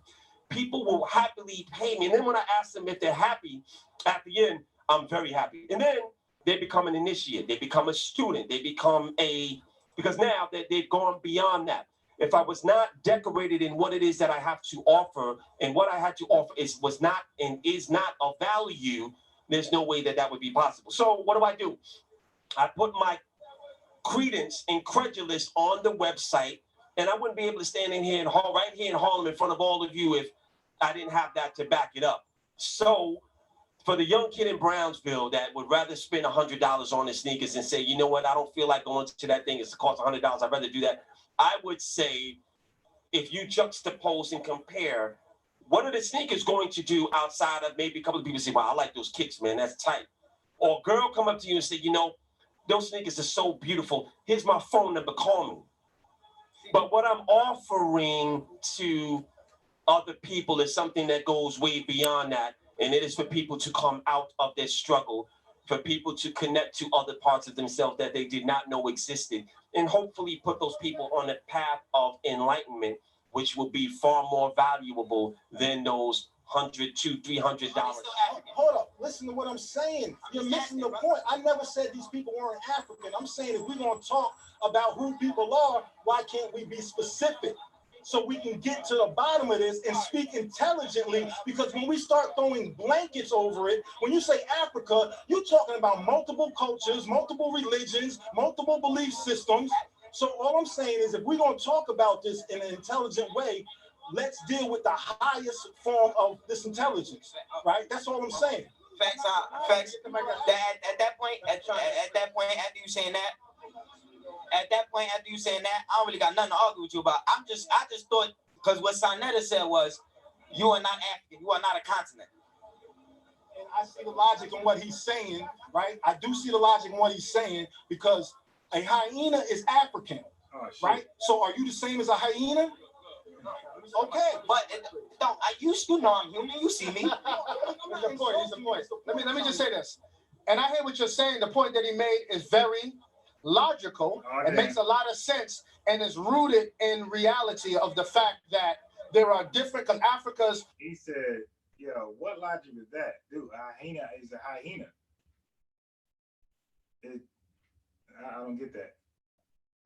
A continent of over 50-something countries, am I right? Over 2,000 different languages, customs, cultures, spiritual systems. So there's no one anything in Africa, okay? That's an actual fact. But what we have to do in order to bridge the point that we're trying to make, for instance, we call ourselves Pan-African. Well, I do. I'm a Pan-Africanist. A lot of our people, we say Pan-African. You know, a lot of these, we had a Pan-African conference last summer. You know, it was not a pan-continentalist conference. You know what I mean? So a lot of times what we do is we get caught up in a lot of word semantics and we miss points. A lot of times we get so deep, we become shallow, you know, because for people that have been robbed of a knowledge of self, taken from their tribal customs, spiritual customs, mixed, have been amalgamated and have been whitewashed, colonialized, re-indoctrinated, and have been given different social constructs as identity. For us to say that you can't say you're from this place, you have to specifically say where you're from to a people who have been robbed of that knowledge, and not starting with the basis there. We come from that landmass, and from there as a basis or premise to start from, then we navigate into the knowledge of who we are and define who we are.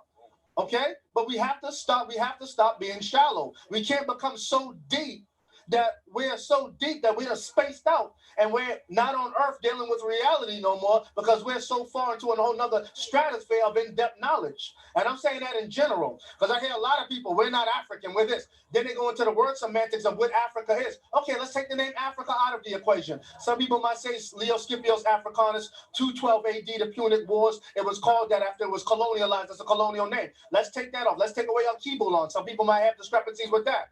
Okay, some people might say, oh no, Abyssinia, let's take away that. That's Greek.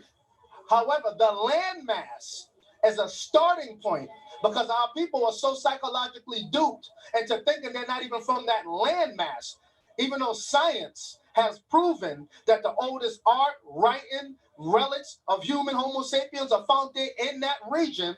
We can use that as a basic foundation to say where we spawn from and where we come from. Finding out who we are specifically is predicated upon the fact that we come from that landmass to start with. That's all I'm trying to say. We have to bridge the gap. We can't just say we're African. We're African. We have to find out who we specifically are, but that's the starting point.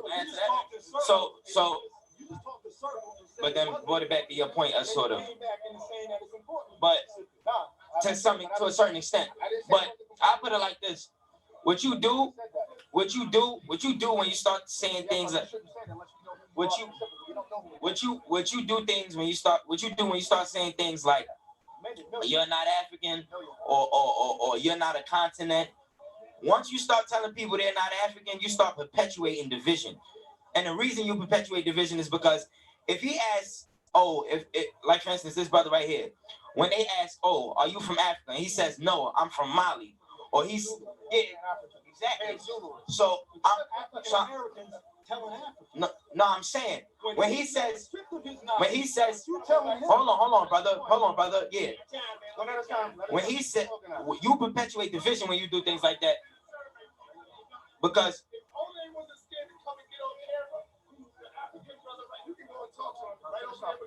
hold on. He said, I understand what you're saying, but we in New York, and that's what the people know us as Africans. He said, we are in New York. Did I not say that? He's right over there. So in Mali, do you walk around and say, oh, I'm African? They say, no, we call ourselves by our tribe. Just say the thing about it is, if I'm in America, hold on. If I'm in America, I'm not gonna say, if I'm in America, I'm not, yeah, exactly. So the way you, hold on, brother, hold on. Let me finish my point. Hold on.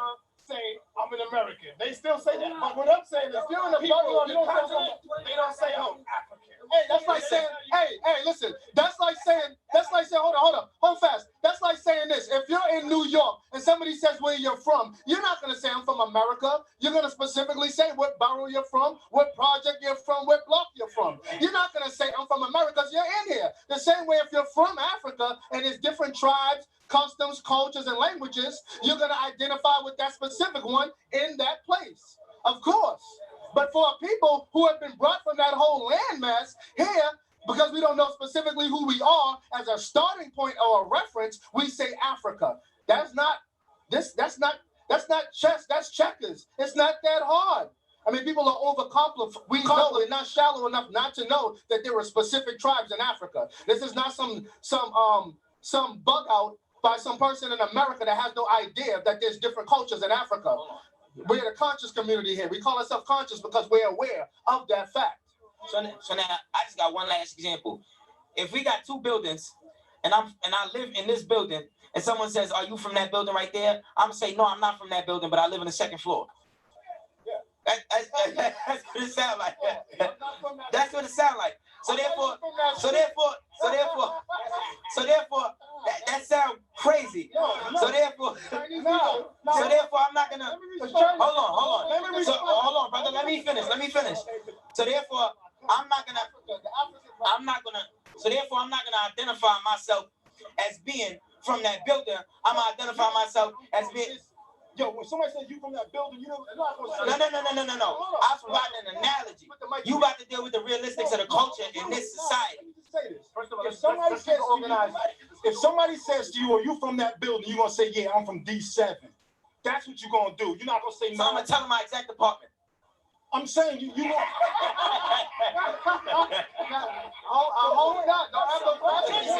The point I'm trying to make is you're gonna tell them, or maybe you say, "Yeah, I live on such and such floor." See now, this is the word semantics. I'm saying you're gonna tell them as specific as you have knowledge of. That's all I'm saying. So if I know I live in D7, and they ask me if am I from that building, I'm gonna tell them I'm from that. You gonna say, "Yeah, I'm from this building." Yes, exactly. So it's the same concept, same analogy. So I'm saying, once you start telling people you're not African and you gotta identify with the specific nation, then you start perpetuating division. Because now Africans no longer gonna want to identify themselves as African, but now I'm identifying myself as being from Mali or being from Egypt. That don't make no sense. That don't make no sense. Or if I ask him whether he's from this block, he's running away from the title. Is Nigeria an African title? No. Is Nigeria an African title? It belongs to Africa. Is it a title of a group of people who would be located in that region, in that continent? Yes. All right, then. Then they are African. So what is wrong with identifying with your specific tribal nationality? What is nothing wrong with identifying with your specific tribe? You're trying to tell me it is. No, but I'm saying you not. This is crazy to me. What I'm saying is, hold on. What I'm saying is, I'm gonna tell you the point because it seems irrelevant, but I'm gonna tell you the point. What I'm saying is, once you start getting people to identify specifics, like for instance, and you see this in black people a lot, we all African at the end of the day, right? But then you may have an African that says, oh, I'm not African, I'm Jamaican. Or I'm not African, I'm Haitian. Then you start perpetuating division. So I'm saying, once you get people to identify with specifics, there's nothing wrong with identifying with specifics as long as you know who you are. But once you limit that, oh, you know, you're not African, but you're from Mali or you're from Nigeria, then you start perpetuating division. Then people start losing, which is in Africa, then people start losing a sense of their identity and no longer remain in contact with who they are. Let me give you an example.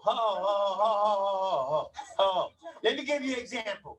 Let me give you an example. Let me give you an example. When we dealing with, we can't talk at the same time, man. Come on, man. Listen. At the end of the day, that's a poodle. That's a Rottweiler. That's a pit bull. We all dogs, right? But we have different names. But we still a dog. So if we dealing with Africa, we may have Nigeria, we may have South Africa, we may have the Congo, we may have whatever. But everybody originated in one place. That's Africa.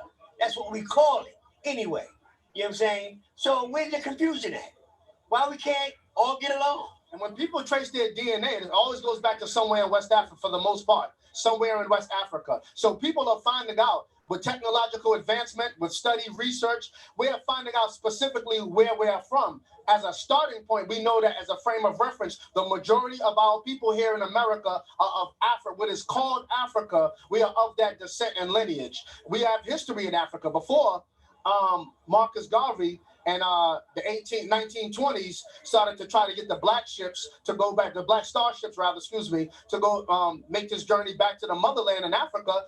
Let's go back 100 years before that. You had something called the Mayflower of Liberia that left right from New York Harbor, taking hundreds and hundreds of blacks right from here in America back to what is called Liberia now in Africa. Liberia means liberal, Liberty Town, you know? So you have people that have been making sojourns back to Africa, has been setting up colonies there. There's been a little civil wars and things like that going on, little tribal differences because you're trying to not reintegrate, but what is the word? Repatriate back into your land of nativity. But we have history of going back there. There are successful stories of people who have went back home from here and have went there and made great strides and who are doing well over there. Some brothers who are former Panthers who went back there, returned back to Africa. We always see that and always know that. Hold up, listen. Pan-Africanism is even accepted on behalf of many of the people who are continental Africans. For instance, I'll give you an example, the brother Muammar Gaddafi, who was a Berber, meaning of North African native descent, okay? Now, he overthrew King Idris after a 50-year monarchy reign to liberate his people and has ruled in Africa. And if you read his literature, his books, one specifically is the Little Green Book. You know, the communists had the Little Red Book, right, brother? He had the Little Green Book. And there's a chapter called the Third Universal Theory. And within the Third Universal Theory, he talks about how blacks in America, how Africa is their seat, their home, their throne, and how them as a people in diaspora, it was time for them to raise up. It's going to be a cultural, social phenomenon for them to raise up. And he was wanting to contribute to the resurrection culturally, socially, so on and so forth, economically, of the blacks in diaspora, specifically here in America, and went on to support and finance the initiatives of many people trying to aspire to accomplish that goal. Jeff Fort out in Chicago, from one of the gang members out in Chicago, from where the Al Rokins eventually descended from. He was one case in point, the Nation of Islam under Farrakhan. So you have people who like Idi Amin, people like Patrice Lumumba, Kwame Nkrumah, who always put out and extended a hand in the spirit of Pan-Africanism to reach out to the blacks here in America. So we act like they don't accept us as Africans or we're not African. What that is just layers and layers and layers of European colonialization on our minds. We have to dig through them layers to get to the core of who and what we really are, and that is African, whether we accept it or not. So what, we got different complexions over here. We are people that have been raped, robbed, lied to, We're people that's a product of being lied to. We've been socialized and colonialized into the psychology that you see us exhibiting now, to the point where we are so confused that we're even arguing whether we are African or not. And then to elude the fact that we get into petty word semantics and straw man arguments such as, what tribe are you from specifically? We don't know what tribe we are specifically because we've been robbed of that knowledge, but we know to start with. And in order for us to even desire and truly accomplish the mission of finding out who we are specifically, we have to consider the land of nativity and origin to begin to start on that trekking or journey to find out who we are, to re-identify ourselves with that. And even if we are those people, we are different now here. Regardless, we are still African descent here in America. We're going to throw our different spin on things and our different, no matter what tribe we are. We are socially and culturally different now, but we know that the reference points for our land of nativity or origin is Africa. There's no denying that. Science has proven that via DNA. Okay? So there's no denying that. Only thing you are is in denial. You can't deny the fact. You're just in denial of it. I mean, you can't disprove the fact, but you are in denial of the fact. You know, so we got to get on back. Like Malcolm X said, we are out of our African minds. You know, the brother could, you know, I mean, I couldn't have said it no better myself. But at the end of the day, we have to try to find a way on how to get along with all these different levels of knowledge. Right. Because we have all these different people around the country who give lectures on all kinds of different topics, but they can't sit down and discuss on how to get the hell out of the mess that we're in. All this information, man. You know what I'm saying? And babies are still dying in the street. That crackers still shooting us in the back. You know what I'm saying? You know, people, kids are still being molested in the houses. You understand? What's going on with that? You know what I'm saying? We are sick people. You know what I'm saying? We have to understand that in order for us to recognize how to go from left to right, we have to understand that we're sick and we need help. You know what I'm saying? And the only way we can get help is that we have to look within inside ourselves and understand that we've been transformed, you know what I'm saying, to somebody else, to what we were when we were brought over here from Africa. We have became a new creation, you know what I'm saying, where we can't be activated to do anything beneficial for ourselves because we don't love ourselves. Self-hatred is one of the key components to our lives. Brother, do you have something to say about what I just said? What do you think about the youth in the inner circles, man? Why do you think they're killing each other inside the hood? Why I think they're killing each other inside the hood? Well, one reason is because we all feel that we divided. That's one reason. The second reason is because of gangs. It's not even because of gangs. It's because of gangs going against each other. Now, when gangs was first originated, we can take this back to Crip and Bloods. They were for the community. Right. Now, some way, somehow, they was turned against that. Now we fight each other, you feel me? So, basically now, when gangs are, they're doing the white man's job so that he doesn't have to do it, you feel me? The white man doesn't necessarily have to come in our community and kill us because we already doing that. You understand? We already doing that. So, I'm going to let my son finish off. That was the start. The question was asked, why are the youth in our community killing one another? You know what I'm saying? And when will it stop? Well, yeah, that is. A lot of them, again, it goes back to culture. A lot of them don't feel culturally connected to each other. They don't feel connected to each other in any way, shape, or form. They see the present reality and they don't identify. A lot of them don't even know their history. They don't identify themselves as African, therefore they don't feel relative to each other. So if I don't feel like I have any connection to you, blood connection, or if I don't feel like we share some kind of collective condition, I won't necessarily fend for you. I'll probably kill you all faster than I would someone in my, like for instance, if I'm from a specific project and you from a specific project, but we both from Brownsville, if I hear you from that project and you messing with somebody from my projects, but just in general, if you come and mess with somebody from my projects, I'm gonna deal with you accordingly because you messing with somebody from my specific. It's like a neighbor. It's basically just taking a macroscopic picture and just showing a microscopic reflection. So even if you deal with a country, if I'm from America and then I go to and then I go to Europe, and then someone in Europe comes and I defend an American before I defend a European, because we share collective condition, we share collective reality. So I say this to say that the youth, from what I see, are very violent because they don't feel connected to each other. They don't feel like they share anything close to each other in any way, shape, or form. So I don't necessarily have any remorse or any hesitation in killing another brother because I don't feel like he's another brother. Does the rap artists have anything to do with the language that the youth use or disrespect the black woman in the community? Does it have anything to do with the youth? I mean, with the rappers and their lyrics and the things they say? So, state that one more time. The rappers who use the negative words, bitches, hoes, and have real disrespectful language that they use in their raps. Do you think that has an effect on all youth, or do some you disregard that, or do they use that language because they're hearing the rappers call females bitches and hoes? The experiences you decide to internalize are the ones that become a part of you. The influences you decide to internalize are the ones that become a part of you. So if your household, we're social creatures, so at the end of the day, if I see someone have a certain characteristic, especially if they're close to me, I'm going to adopt that characteristic one way or another. Not by nature, but by nurture.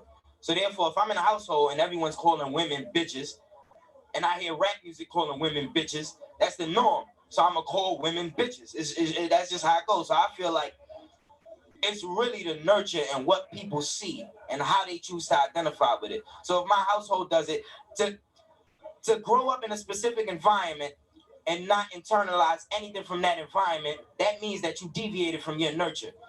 You naturally went straight from the natural process of your nurture. So if I'm from a place of poverty where violence is normally committed, yet I'm in no way, shape, or form violent, and I'm very timid, that means I've deviated from the nurture of my society, because my society perpetuates violence and perpetuates aggression.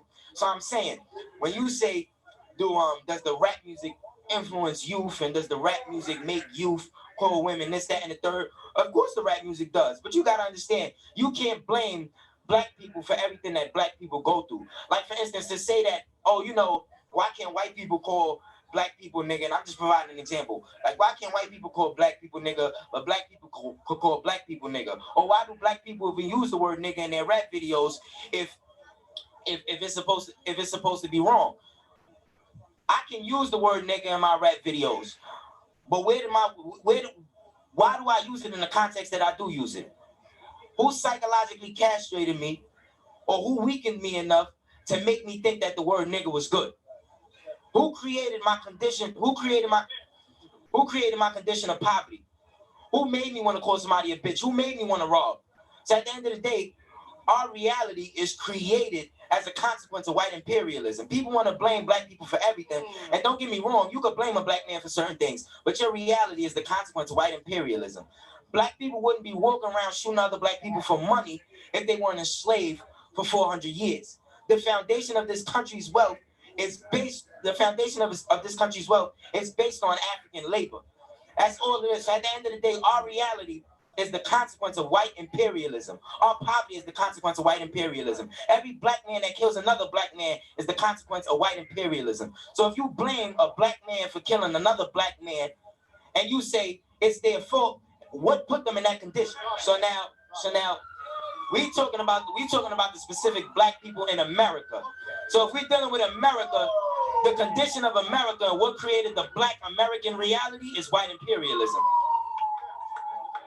So I just feel like if you're dealing with a black man in America, you gotta understand that the present is only a consequence of the past. So the reason our situation is the way it is because of certain events that happened, which we already know. So long story short, the need for us to do certain things stems from a reality that created the need. So you can't necessarily say that every black man that every black man in America is the cause of their problem or they perpetuate their problem. They grew up in the environment of that problem. That's the only reality they know, the problem. So therefore, if they perpetuate it, they're perpetuating their lifestyle because that's what they live. So you can't necessarily blame a black man for being hood if that's the condition he was put into. Thank you so much, my brother, man. I mean, you know, I appreciate your insight.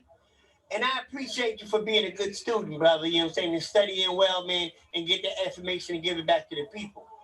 I also want to say that my brother right here, man, is going to give us another insight on what he feels rap music and all the negative connotations in the music have done or haven't done to actually uplift the youth in our community.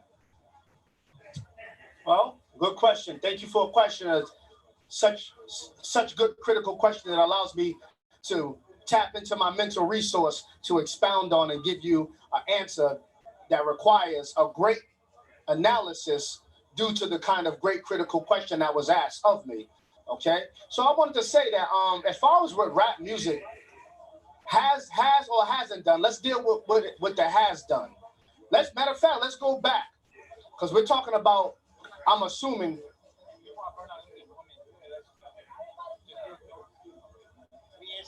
Let me answer the question because you cutting in at the wrong time. I don't know whether you want to do a commercial on PSA. You want to do a PSA on my time? Nah. You gotta wait, brother. You gotta wait. So like I was saying, you gotta wait on that, brother. You gotta wait on that one, bro. You can wait to the end. If it's 60 seconds, you can wait to the end. Now, like I was saying, as far as hold on, man. All right, wait. Real quick, family. You know, I'm enjoying the build that everybody's doing here, but we need action. You know what I mean? So I do want to say I got a couple interviews coming out with Sonetta and with Underground Railroad, where I'm speaking on some things that I'm putting into action, where everybody can come together and make money. It's not a thing where I'm trying to make money for myself. It's a thing where I want to help everybody make money. You get what I'm saying? So just be on the lookout for that. I want to say that, and that's what we just need. Let's stop talking. Let's be more about some action. I want to say Black Power, and I appreciate the 60 seconds the brothers gave me. And y'all just keep building out here, man. And yes, peace, Black Power. You kind of went over your 60 second. You went over your 60-second PSA, but we're gonna let you slide because we needed to hear that. We needed to hear that, and that was real talk. Black Power. All right, traveling harmony, brother. Yeah, and he's right, because what we need to start doing is, along with being pro-analytical and pro-research, which is very important. I was listening to and I'm gonna go back to answering the original question, what the state of hip hop, what has it contributed, good or bad, to the Black community. But I was listening to a powerful video by our brother, Dr.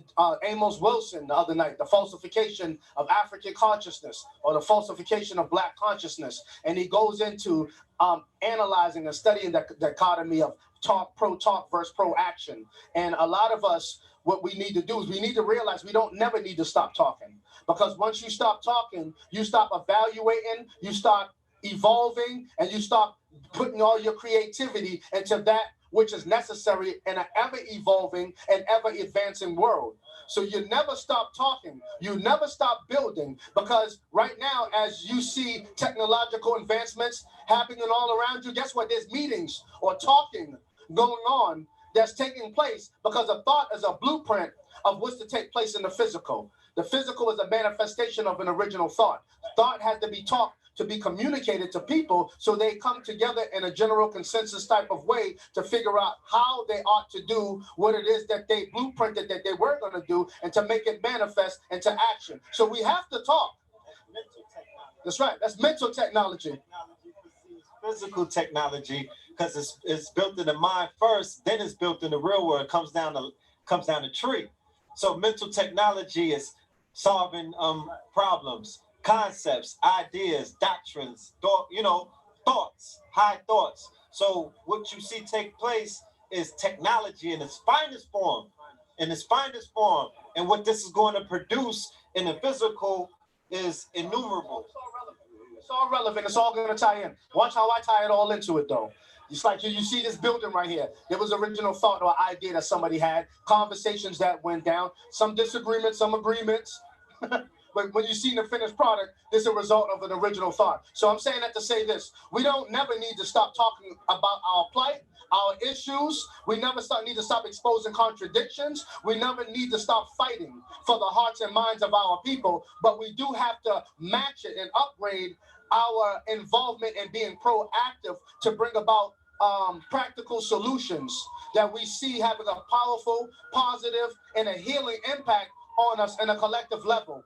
That's what we need to start doing. But it first starts with the thought. It starts with the communication that we're having. And as you see this consciousness and this knowledge and this platform, as many others, expanding and people becoming aware of what the problem is, people are joining on to bringing whatever knowledge or resource or gift or skill capability they have to the table to pool those resources into being a powerful, positive proponent to bring about some kind of tangible change that we definitely do need. So it's not like nobody is out here not working. It's not like there's nobody out here teaching about the real estate classes, because we need to have equity, we need to have land, we need to have an economic base. It's not like nobody's out here actually healing. We have the people that's doing the healing, like Queen Afua. Okay, there's not brothers and sisters out here doing things to reach out. There's not like we don't have the military base, the new Black Panther Party, many other Pan-Africanist radical nationalist groups that are standing up. So we have all the things that are needed to make a nation. Only thing that we don't have and we're still building and unifying and putting together is unified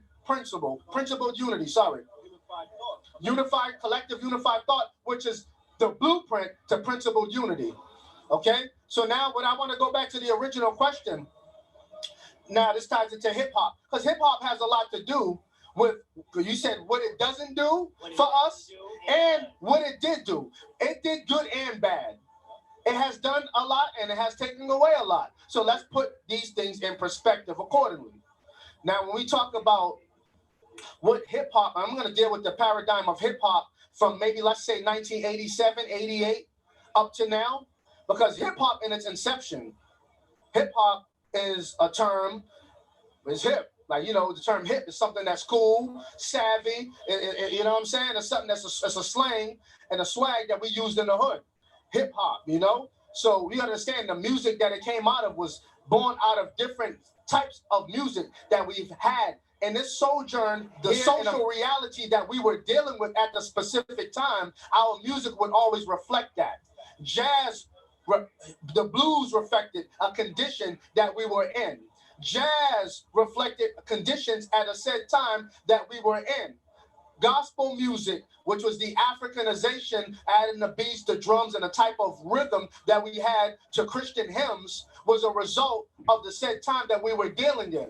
Hip hop, coming from a time where, let's look at the time. There was a time where in the after a lot of so-called social programs went into effect to put money into the school systems to make the performing arts and things like that available to the Black youth, the Black and Latino youths in the school systems. A lot of that was going on in the 60s, late 60s, mid 60s and 70s. During the time of Reaganomics, a lot of those programs through Reaganomics were canceled.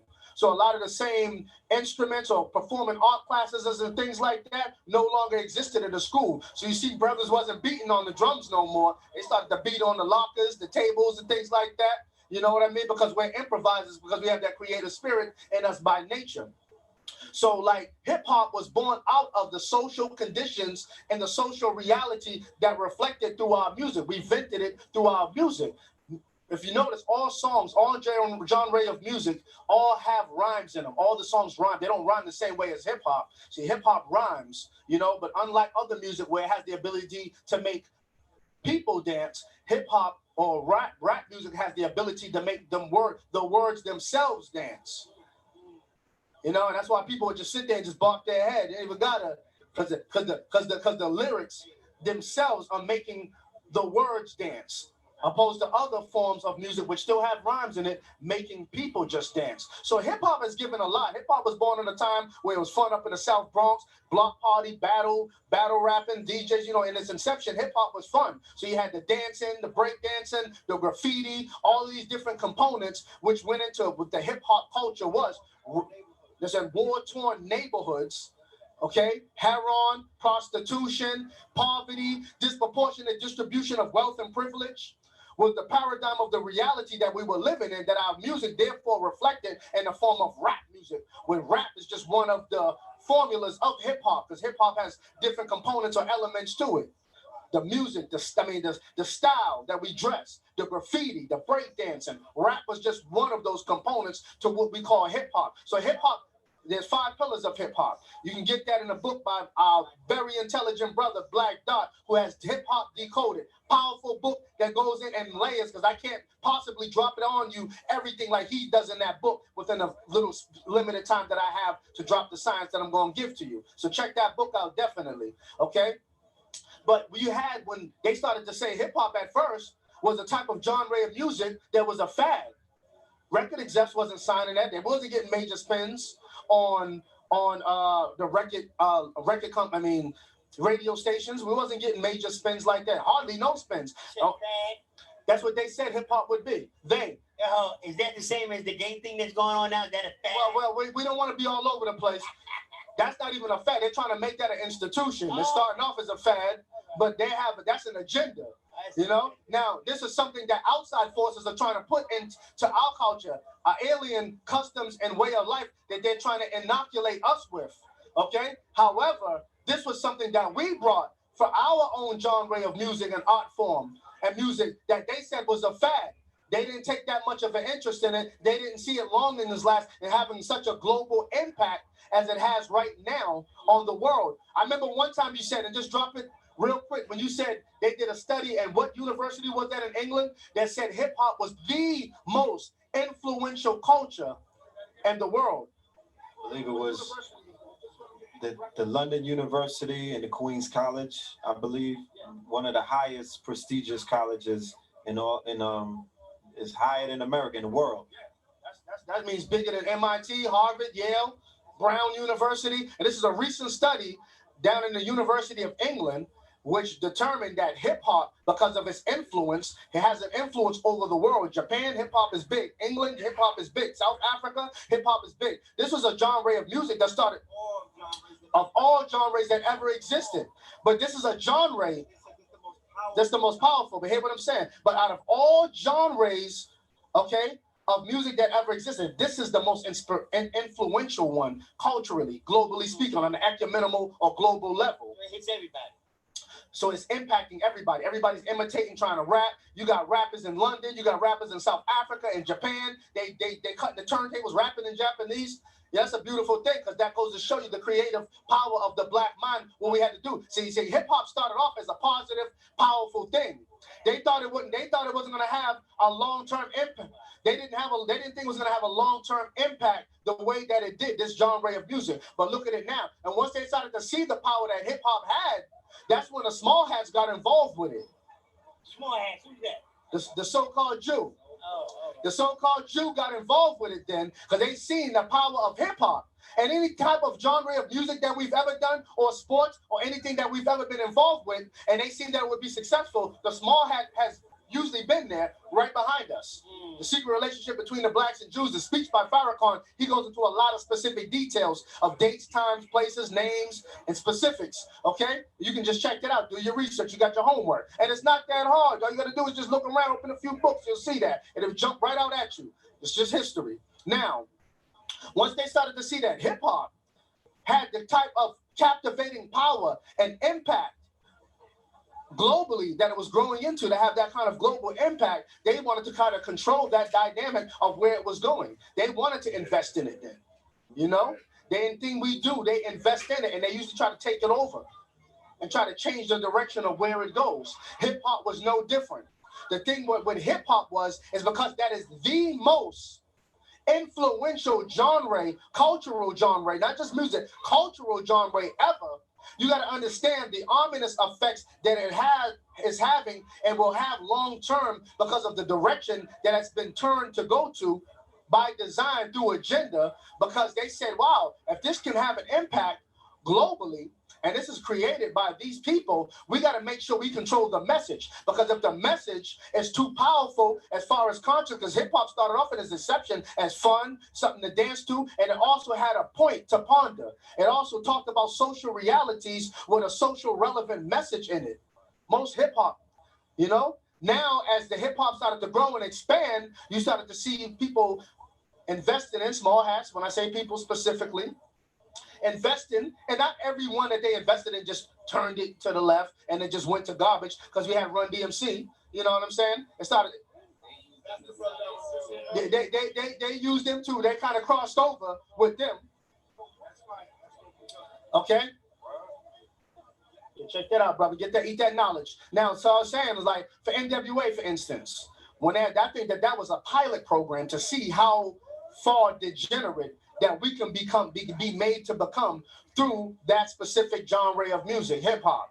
Okay, and the reason why I said it, because I'm not that old, but I'm not young. I'm 41 years old, so I remember when NWA first came out. I remember before that we was like, Milk is chilling, Giz is chilling. What more can I say? Top illin'. 87, you know what I mean? You know what time it is, Grandmaster Flash. You know what I'm saying? We was vibing to hip hop. Hip hop was fun, and those days was wild. It was crack era. Epidemic had just hit then.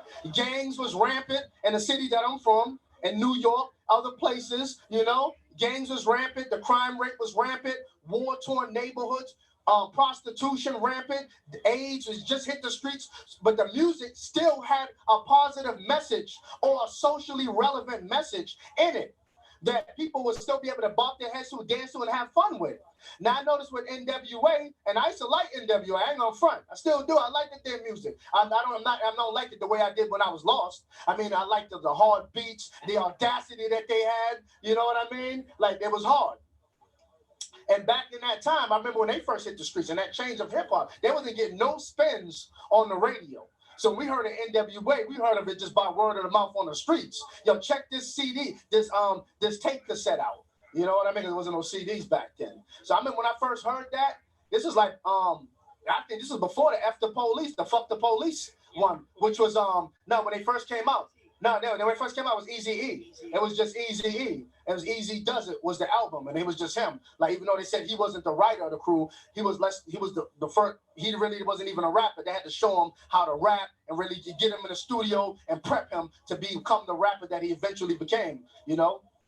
But his album came out first, Eazy Does It, and it was hardcore. And that was new then, because we wasn't hearing people swearing and cussing and talking about social realities and the way that we heard Eazy-E first expounding on it through his lyricism. And it was just crazy. It was off the chain. You know what I mean? So a lot of people coming from the neighborhoods I came from, crack epidemic was there.